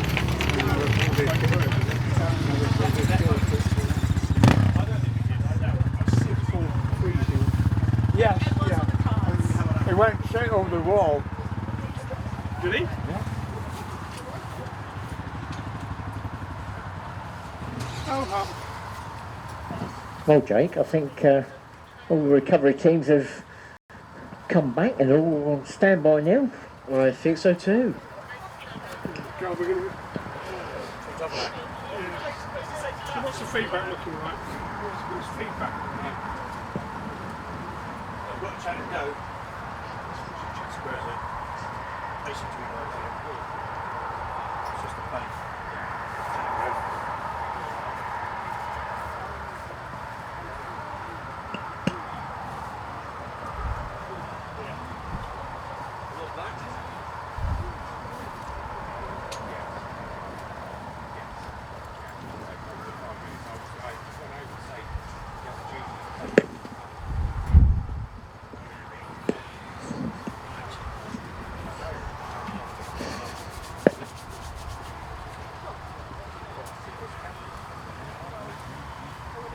Yeah. Hours and crosses.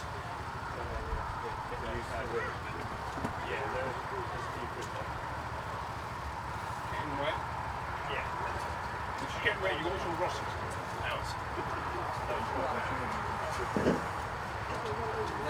Gosh, I've just come into the race control unit. It's like a sauna in here. It's like a sauna. Gosh, they're all stripped off in there. Tell you what, if you want a job at race meetings, that's the place to be a lap scorer.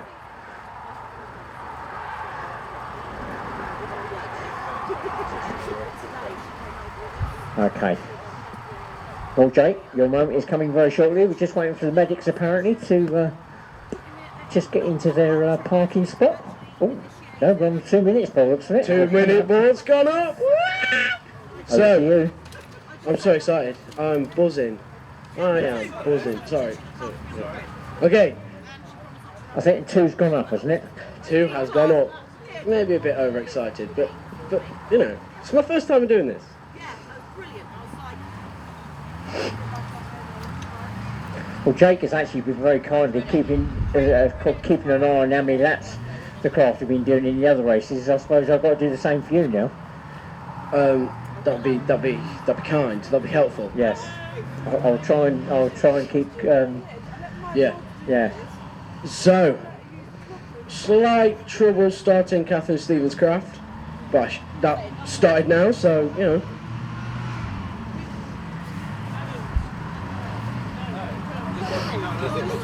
Lanyard and helmet check.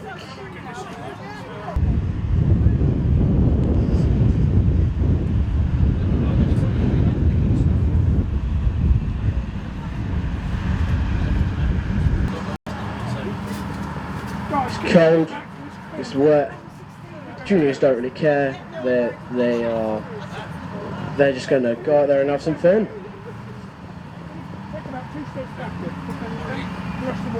So that's the 1 minute ball going up. Well, Iraq, you know, places like that. Well, living room, just telly things. I can't think what I've been in. Here we go. No more. Oh, right, okay.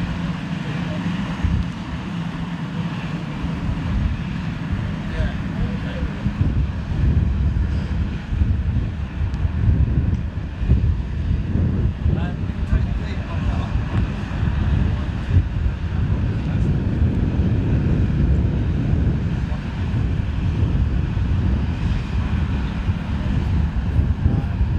So we're on the lights.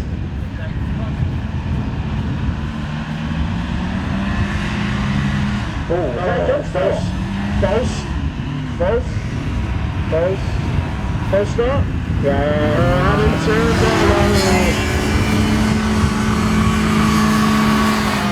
There's no stopping enthusiasm. Adam's there for him, and that's the win. I mean, it's so topsy-turvy. So we've got to start the race again. Now, Jake, did you actually notice in practice with the juniors, Adam Turnbull was actually practicing his racing style? Yeah, he was. Yeah. Like father, like son. I think. Absolutely. Yeah. Got it there. Saying comes in now. Yep. You'd notice it, wouldn't you? Juniors enthusiastic about the sport. That's it. That's what we like to see. The future of hovercrafting. Right there.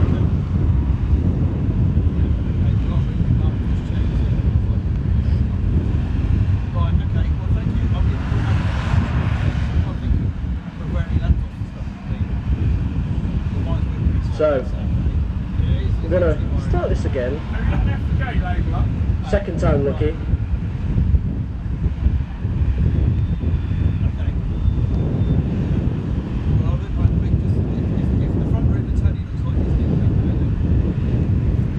I've got Adam Turnbull's mum round here. I'm just going to ask if he's going to go without his team now for jumping the start.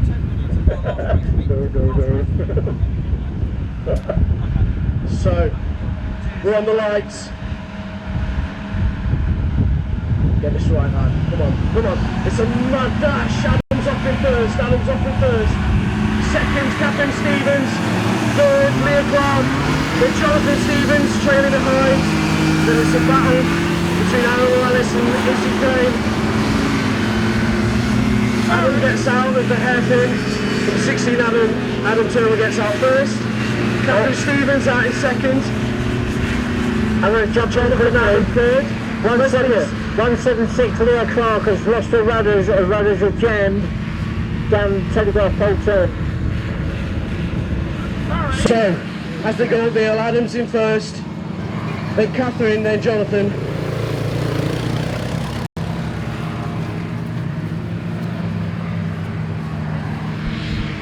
So, this time the sister's winning. Catherine Stevens beating her brother. Then we got Aaron Morales trying to catch up, but it's a learning curve. He's practicing.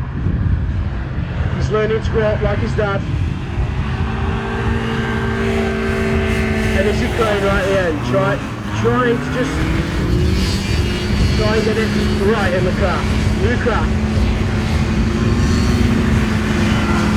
So on the second lap, Adam in first.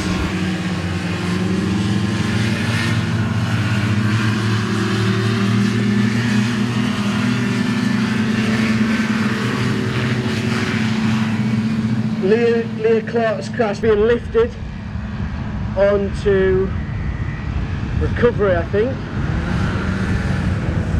Just moving it out of the way for the moment, I think, Jake, because the rudders have jammed on full. Here comes Aaron, learning the craft. He's got a TZR in there, so a lot of power. Izzy also learning the craft with a new craft to her, trying to work out its sweet spot. Waved yellow on a waved yellow flag. Adam in first, going round the hairpin successfully. Oh! Jonathan Stevens has got his sister. That'll be exciting. That's 158 Jonathan Stevens and 108 Catherine Stevens.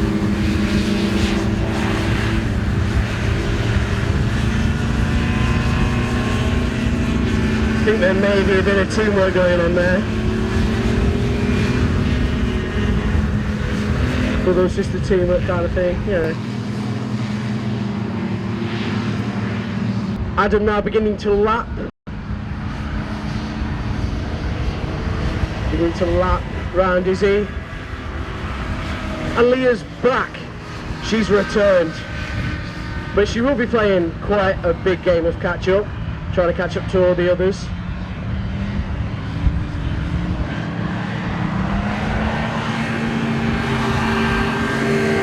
Lap 3 for Adam.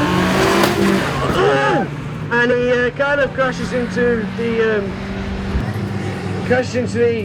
wood of the catch netting and flies out of the craft.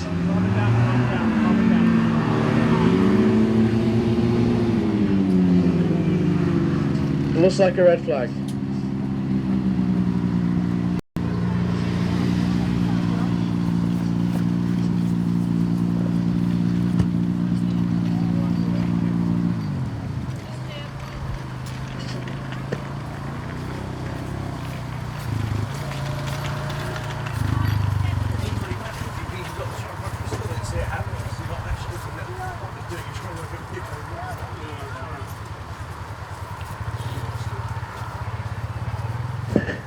Right, Adam trying to get around the outside there, I think, and just got it a bit too close to that catch netting post and caught the back end, and it spat him out of the craft into the catch netting. He's all tangled up in the catch netting at the moment, so medics is just checking him out. I was actually quite close to it, so I went down there just to make sure he was all right. The initial part of any impact like that, the driver is actually making sure they keep still, because you never actually know what's gone on. I'm sure he's probably going to uncurl himself in a moment, catch netting, and he'll be absolutely fine. But Mum and Dad, I think, are there as well, so I don't think there's any issues there.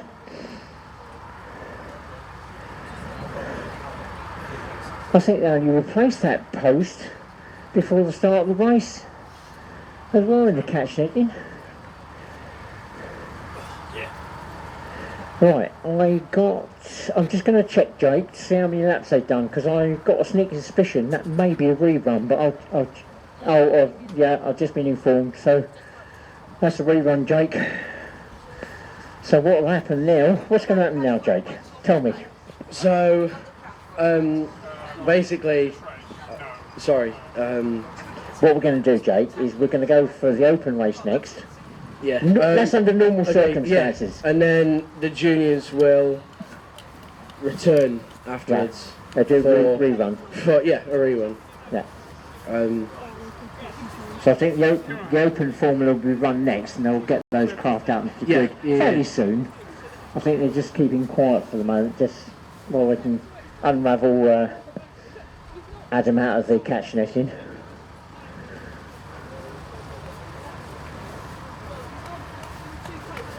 And then they get the open grid out, get that gridded up, and then the juniors will be rerun afterwards. That's what normally happens. May not happen today. They may decide they'll rerun the juniors again tomorrow, because everybody wants to go and get warm and dry. But we'll see. We'll see what happens shortly.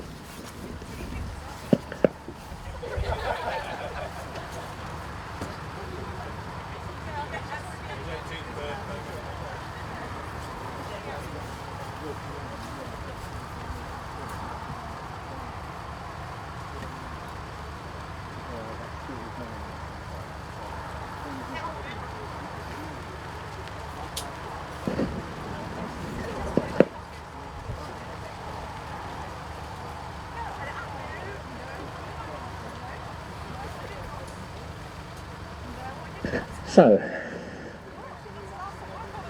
whilst we're waiting for the medics,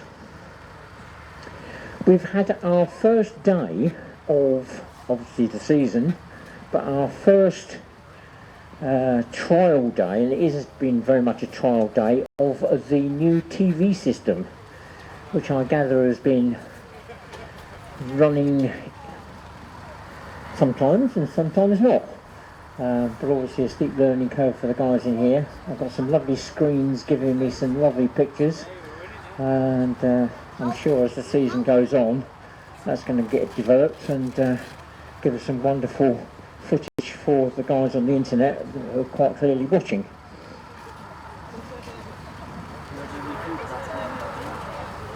Yeah, it's going to be rather watching. There's 35 people watching. What's different on it now? Well, that system that's sitting there, at the moment we have two cameras on screen because of the rain. But it's basically a totally new professional system that's sold to start the day. Well, looking at Adam's craft, without going too much into it, I think just a few rivets and a bit of aluminium maybe tonight, and that'll be as good as new tomorrow. All the fan seems to be intact and duct, so I don't think any major damage there. Adam is now sitting up. Medic's just going through a set of routine checks.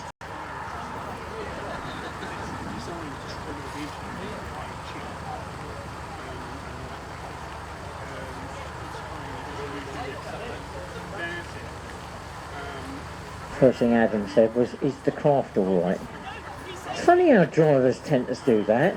He said, "Is the race finished or have I got to do it again?" He's got to do it again, Mum just said. He's now asking, has the race got to be redone? It's got to be rerun. And hopefully, oh look, clapping with hands. So he's up and about, he's stood up. As I say, with the craft, hopefully it's just a few rivets, and if the race is being rerun after the open race, rerun after the open race, hopefully we'll see Adam back out there if the medic's giving the all clear, which is looking good at the moment. The craft, as I say, I think should be able to fix that fairly quickly. Adam will be hopefully back out on the grid, so all good.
suddenly realised, hang on, I've got a little cross to it. And that's why I dived down there.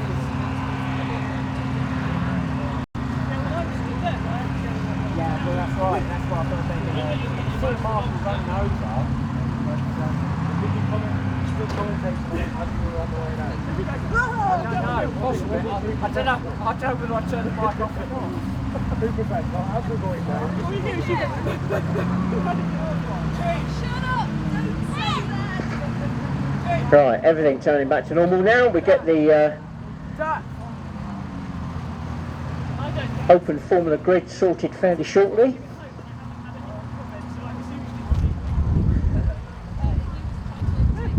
Ew. Almost in quick position, wrapped up in the net. Oh, you did? Okay.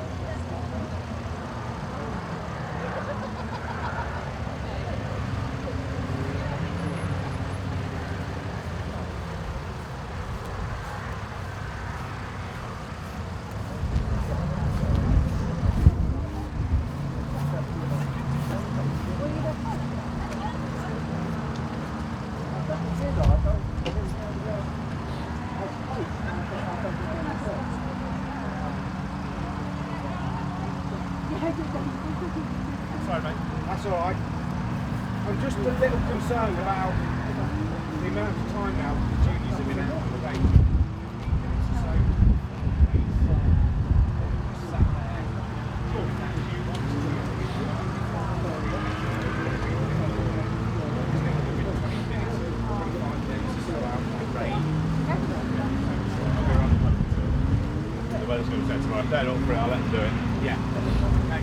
Alright mate, I'm on it. I'm not sure how to switch between the two screens. Just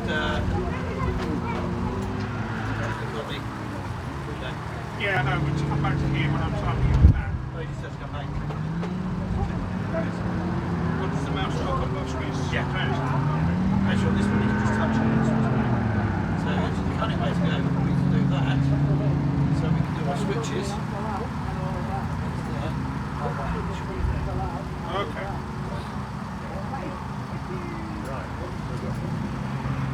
We can hear a bit too much outside. Oh, that's We need to.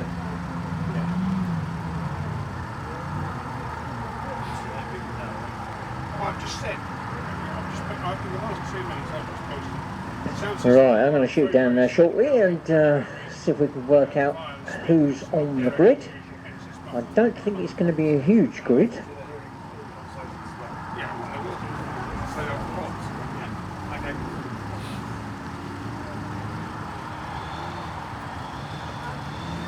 Yeah, it's just to reiterate for those of you watching and listening out there. Why am I standing in front of the camera?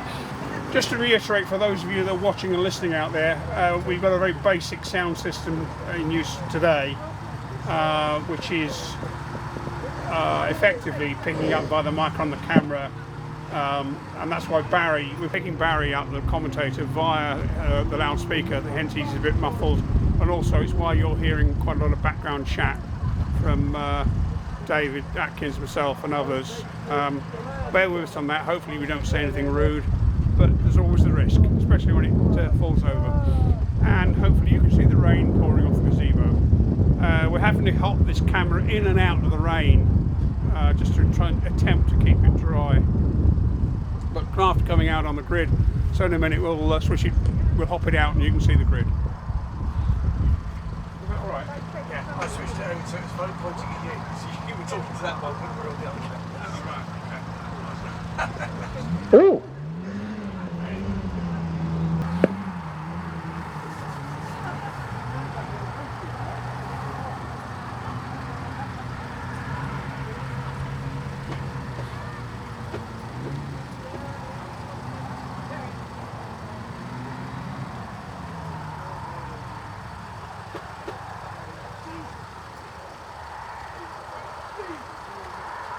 Probably 12 frames down a sync through the phone. It's the first time we've done anything to speak from the camera, so that's interesting. I like it. There you go. Camera's on there.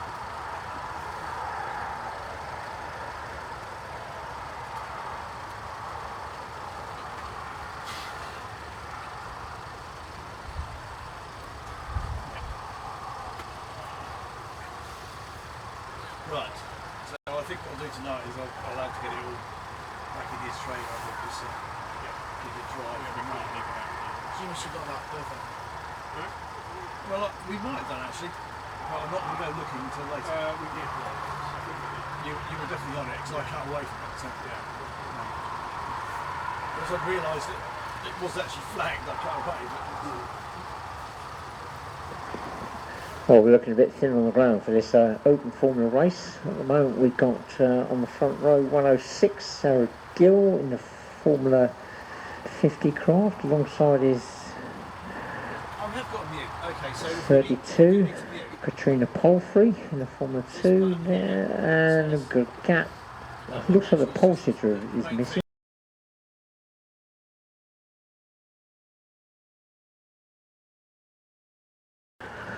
Second row is number 95, Darren Clark in the Formula 50. Further back, I think that's Josh Daly in 205. Oh, gave me away. That means I'm right.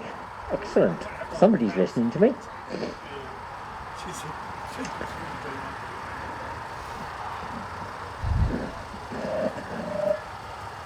I've got a sneaky suspicion that grid may be complete. Obviously lots of running around the paddock with the juniors because they've got to have a rerun.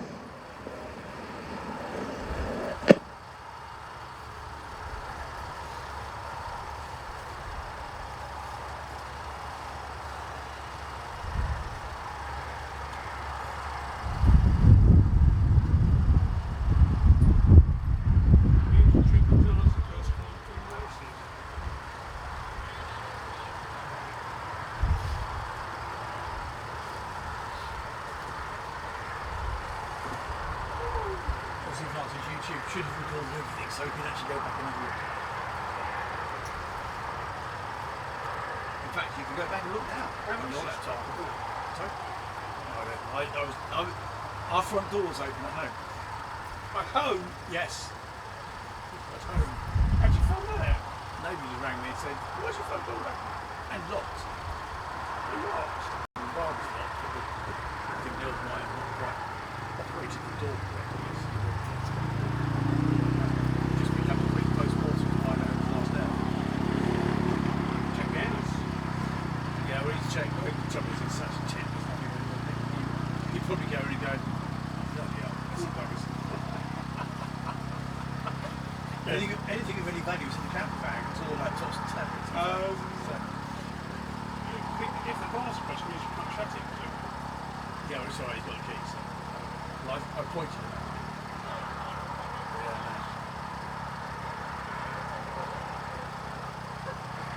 How much do you have to park, do you know? No, I went and lost the camper bag.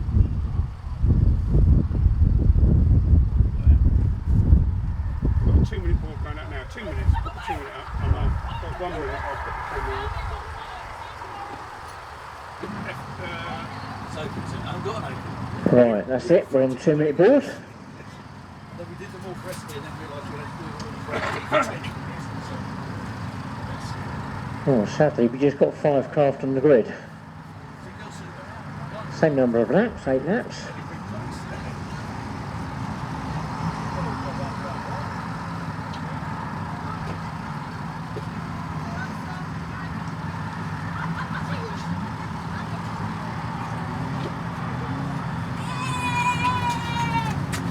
Alright, here we go.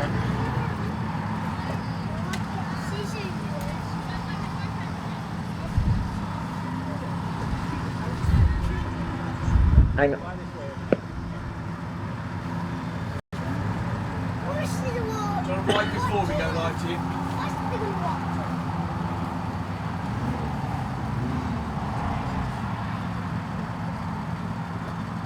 Right, that's the 1 minute board.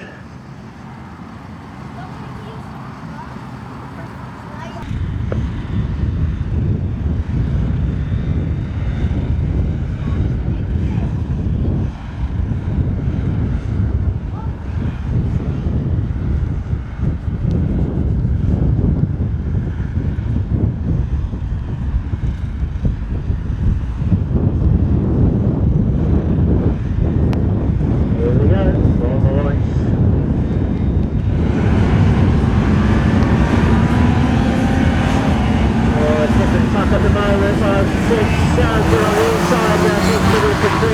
three, round the turn first, and shoes, so the middle goes between the point of 32 into the pump first, while 6 Sarah doing the 450, then another 450, 95 down Clark, then 149 Nigel Walton in the Formula 3, then 205, Josh Daly in the Formula 35.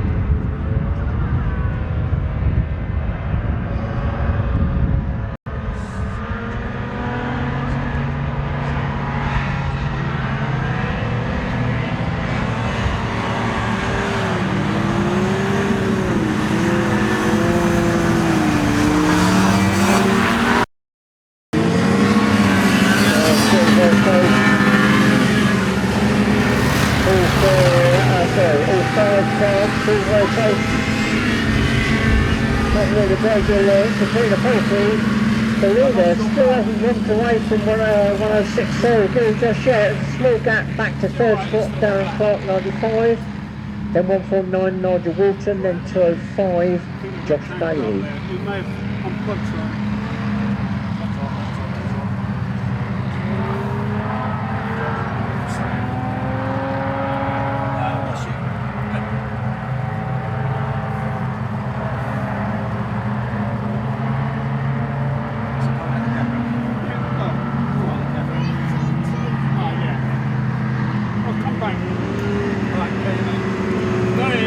Two laps gone now. Between the first three, number 32 still leading, but Sarah's all 106 still there in second spot. One lap down behind. 32 Darren Clark, then 149 Nigel Walton. Looking for taking Darren Clark. And Darren just holding on to that third spot as he drops onto the water. And picking up the rear in fifth spot, 205 Josh Daly, and that's on the 35.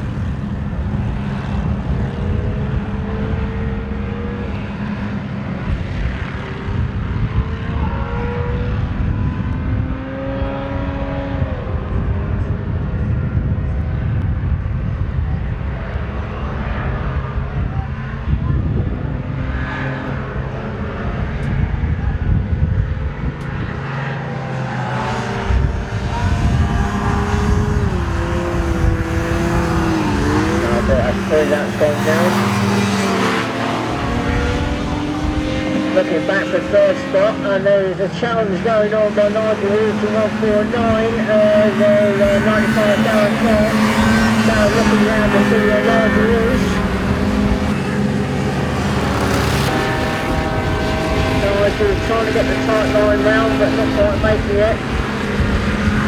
Battle still goes on, not far behind, still Josh Daly, 205 in that Formula 35, so he's doing incredibly well to stay in contention there, and goes in last spot. He's still within striking distance.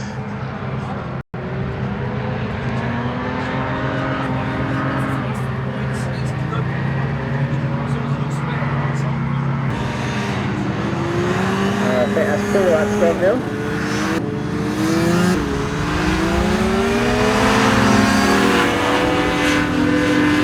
Right, keeping an eye on this battle for third. Still going on as they run down the hill. 95 Darren Clark.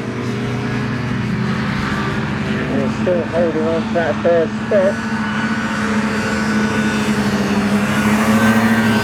Just maybe 205 and close the gap down. But there is a three-way battle going on here. Nigel Walton 149. He's going to have to be careful. He's got not that far behind.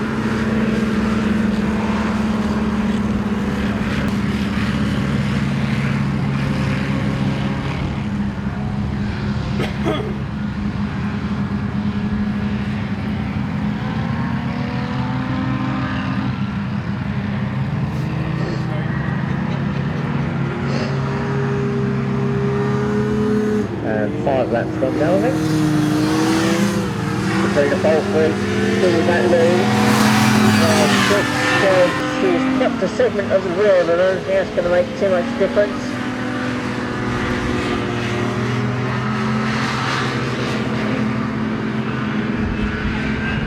Here comes the battle for third.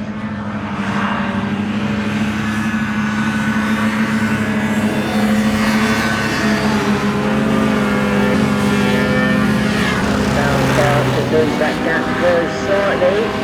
Nigel Wall then has got the target line and has hit on the back of down south and just onto the water. Almost had enough to get past, but not quite enough. One small mistake I think by Darren, and Nigel's going to be there. I think that's 6 laps gone now.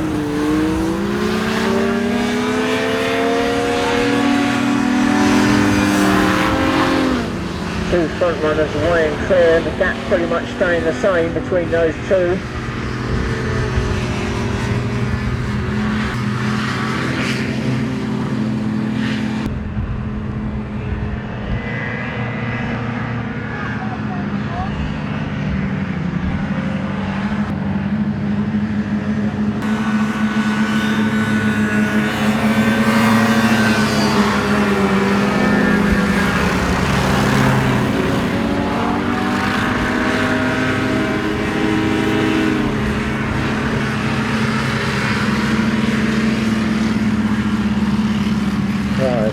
On the last lap board is ready. So 1 lap to go now. Between the pole 3, 32 goes through. In first spot, second spot is still Sarah's still line 5th. And that 3-way battle is still going on. They're going to cross the crest of the hill there.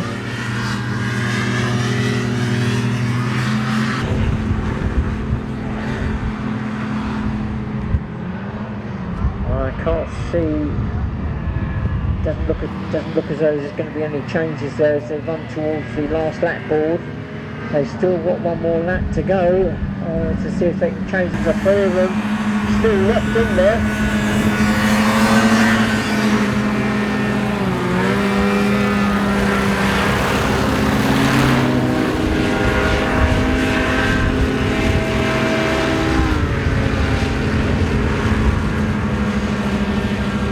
And Katrina Falsey, 32, comes to make the win, 2 for off.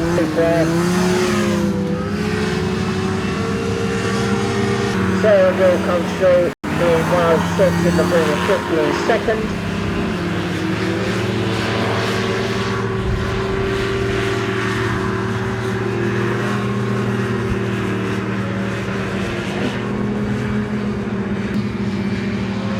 Well, Darren Clark, 1995, opened up a little bit of a gap now to Nigel Walton, 149.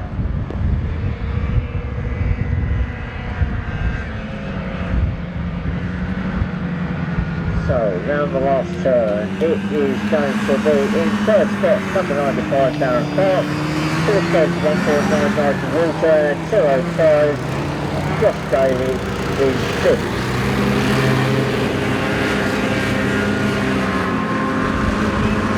Right, so that's our open race over and done with. Juniors back on the grid, Over to you, Jake. Back again.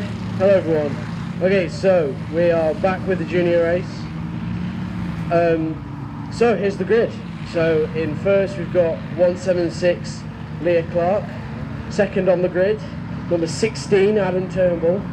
Oh, he's back. He's back after the incident. He's back. Hopefully, maybe gets a full race. In third, there's number 100, Izzy Crane. Then Aaron Morales, number 143. And at the end there on the front row is Catherine Stevens, 108. And behind the front row there is Jonathan Stevens, number 158. So that's your grid. Not really any changes from last time.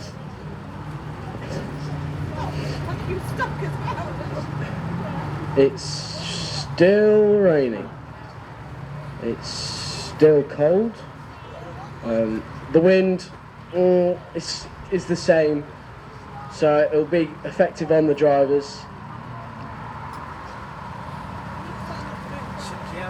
So yeah, We're coming up to the 2 minutes soon. Oh, okay. Well, I was filming the race, but I I suspected. think we're coming up to 2, Jake. She hasn't moved it yet, but I think it's coming up soon. Yes. Just a little talk about the lads. Yeah, just talk to the juniors about the. Oh, is this the pep course. talk? Yeah, this is the prep talk. This is The pep talk that the juniors get. Yeah, it tells them about, you know, the wind, the rain, how it's going to affect the craft, you know. And there it is, the 2 minute board is up. This is the second water space. The first top water space is race control. There's like a sauna in there.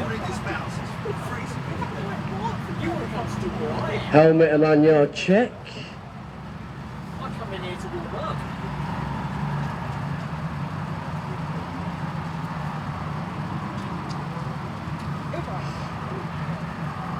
He goes out and finishes, so we're all happy. We're happy with finish. As the females have got a lot of ambition. We like finish.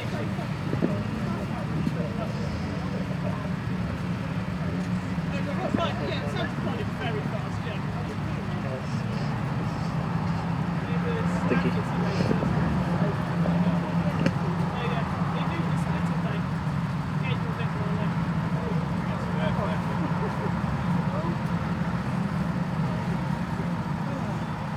That's the 1 minute board going up. Is there any bets as to who's going to jump the lights? Do you reckon, do you reckon anybody will? Adam seems determined.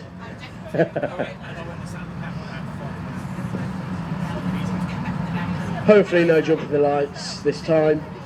Just a clean race, so we can go back into our caravans in the warm. On the lights, so, and they're off. Adam's off in first, Catherine in second. So number 16 Adam Turban in first, 108 Catherine Stevens in second, 176 Adam's coming to the number 16, Adam Turban into the Durban into the catch, bit of bumping between number 158 Jonathan Stevens and 100 Missy Crane. Aaron Morales just snaking his way through the bumps. 143 Aaron Morales.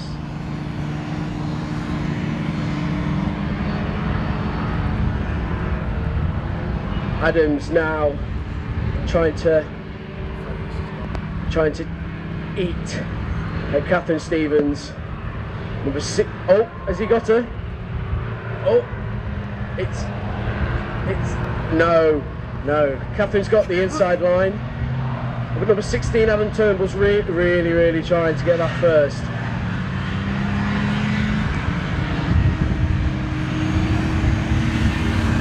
Run away, Catherine Stevens in first.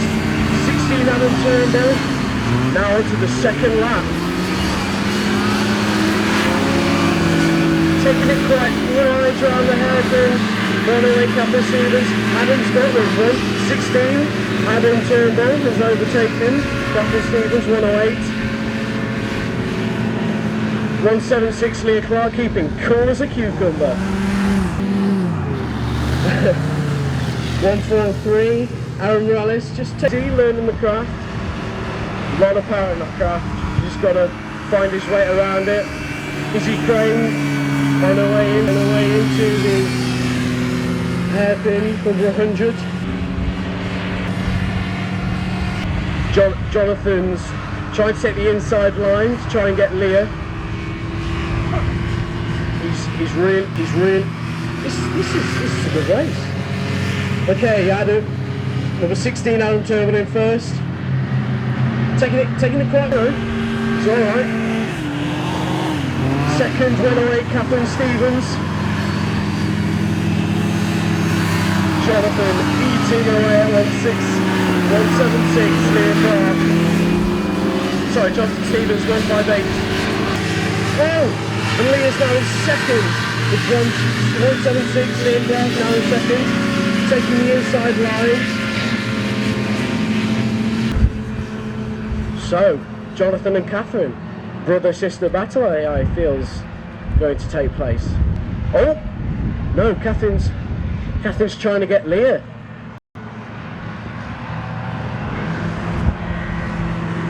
One, 4, 3, just passing me now. Just getting used to the craft. Just learning curve. It's a learning curve. Oh, it's that three-person battle where 176 battle for that's for third. It's about between 176 Leah Clark, 108 Catherine Stevens, and 158 Jonathan Stevens. I hope I've got that right. Yeah. Oh.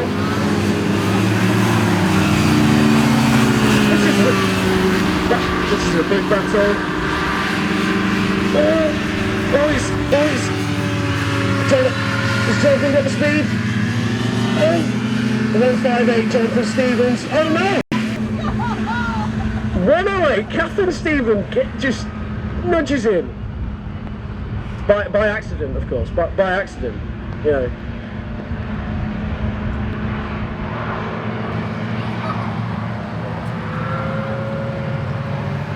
And at 116, Adam Turnbull now beginning to lap the slower craft, but they're learning, yeah.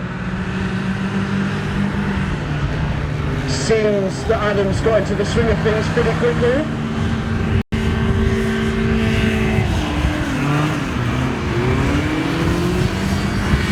100, Izzy Crane just passing me now.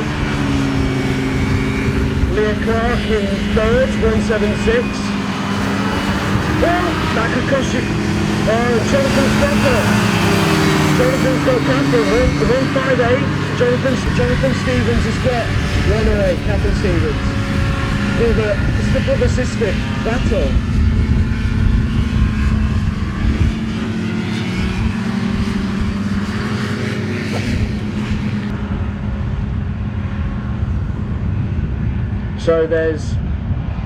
So here's the order.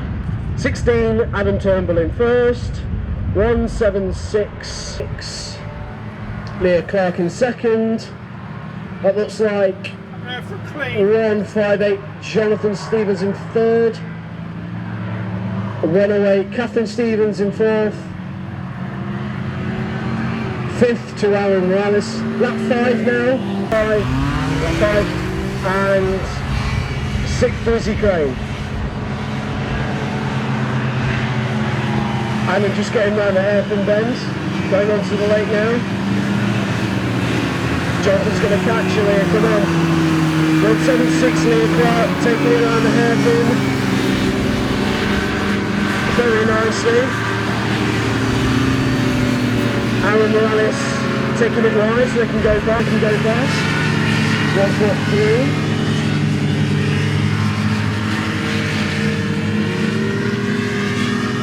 158, Jonathan Stevens is taking the inside line, trying to get to Leah Clark.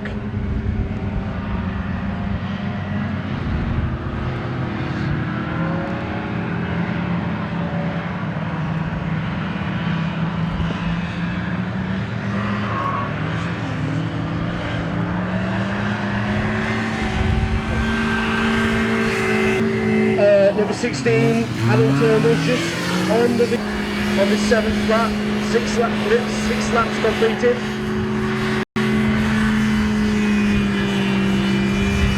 Leah Clark 176. On her way into the hairpin bend. Jonathan's still trying to get to him. 158, 58.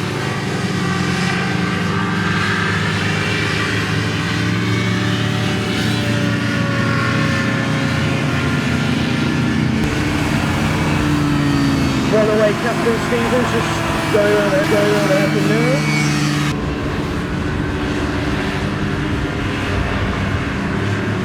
Well, Adam, number 16 Adam Turnbull has certainly just astonished, got back into it, and he's in first. Well done him. Last final lap ball coming out for Adam, number 16.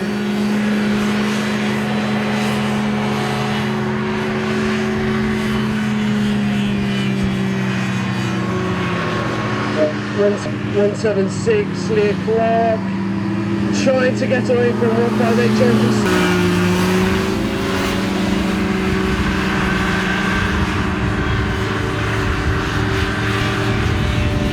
In Leah's craft, it's the Yamaha TZR, so a bit more power than Jonathan's Max 447, so slightly more power in there. One away, Capping Stevens going round the hairpin. And then we've got 143 Aaron Morales and 100 Izzy Crane behind. The checkered flag is being waved for number 16 Adam Turnbull. Well done Adam. He's come back into it and well, come back and returned and got third on Adam. Second is 176 Leah Clark and closely followed by 158 Jonathan Stevens. It was a battle for second. Brilliant race from the both of them. So coming towards the checkered flag is number 108 Kathleen Stevens. Well done. I want to say, I feel like a prize giving. Checkered flag for Aaron Morales. He's learned that craft really well. It's got the more powerful TZR there.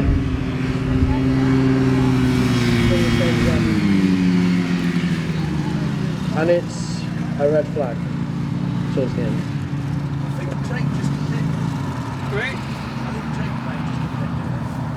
So that really got back.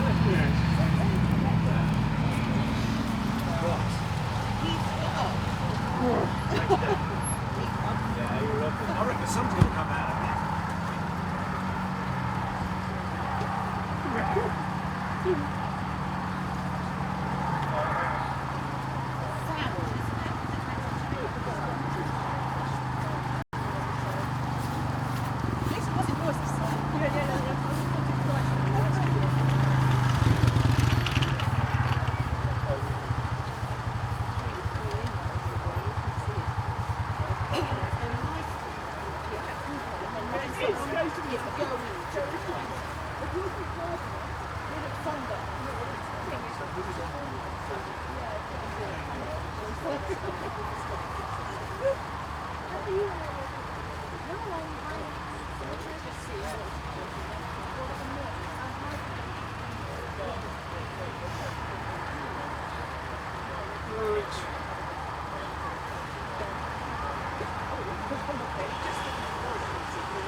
Start with, and then I'm going to go, because I actually want to find out what happens when I do this, so I'm going to go with the graphic.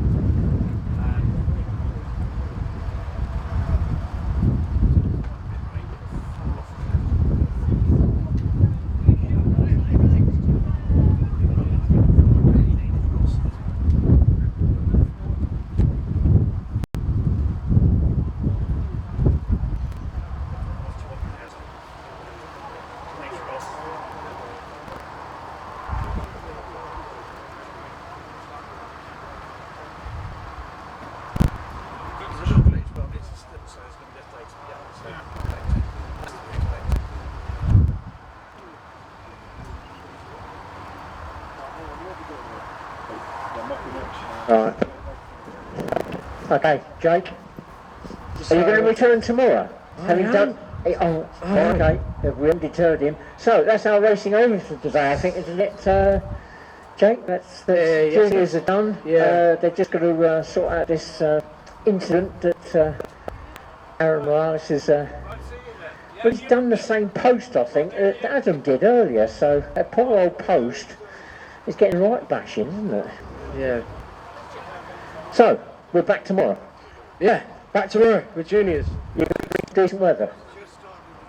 No, you must say yes. I will. Yes, of course I will. Yeah, I've got a sneak suspicion it might even be wetter, but there we go. We'll see what happens in the morning. Yeah.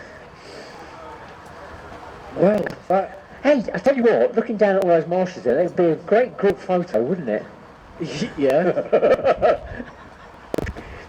All shivering and freezing cold. There we are, we'll go back to my tent. Get me back in my caravan. It's warm. Right, I'm going to sign off now. I think we're going to keep quiet and we'll catch up in the morning and leave these guys to finish off here. See you tomorrow, people. Yeah. Bye. Bye for today.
What's the next stage? I was just going to answer 20.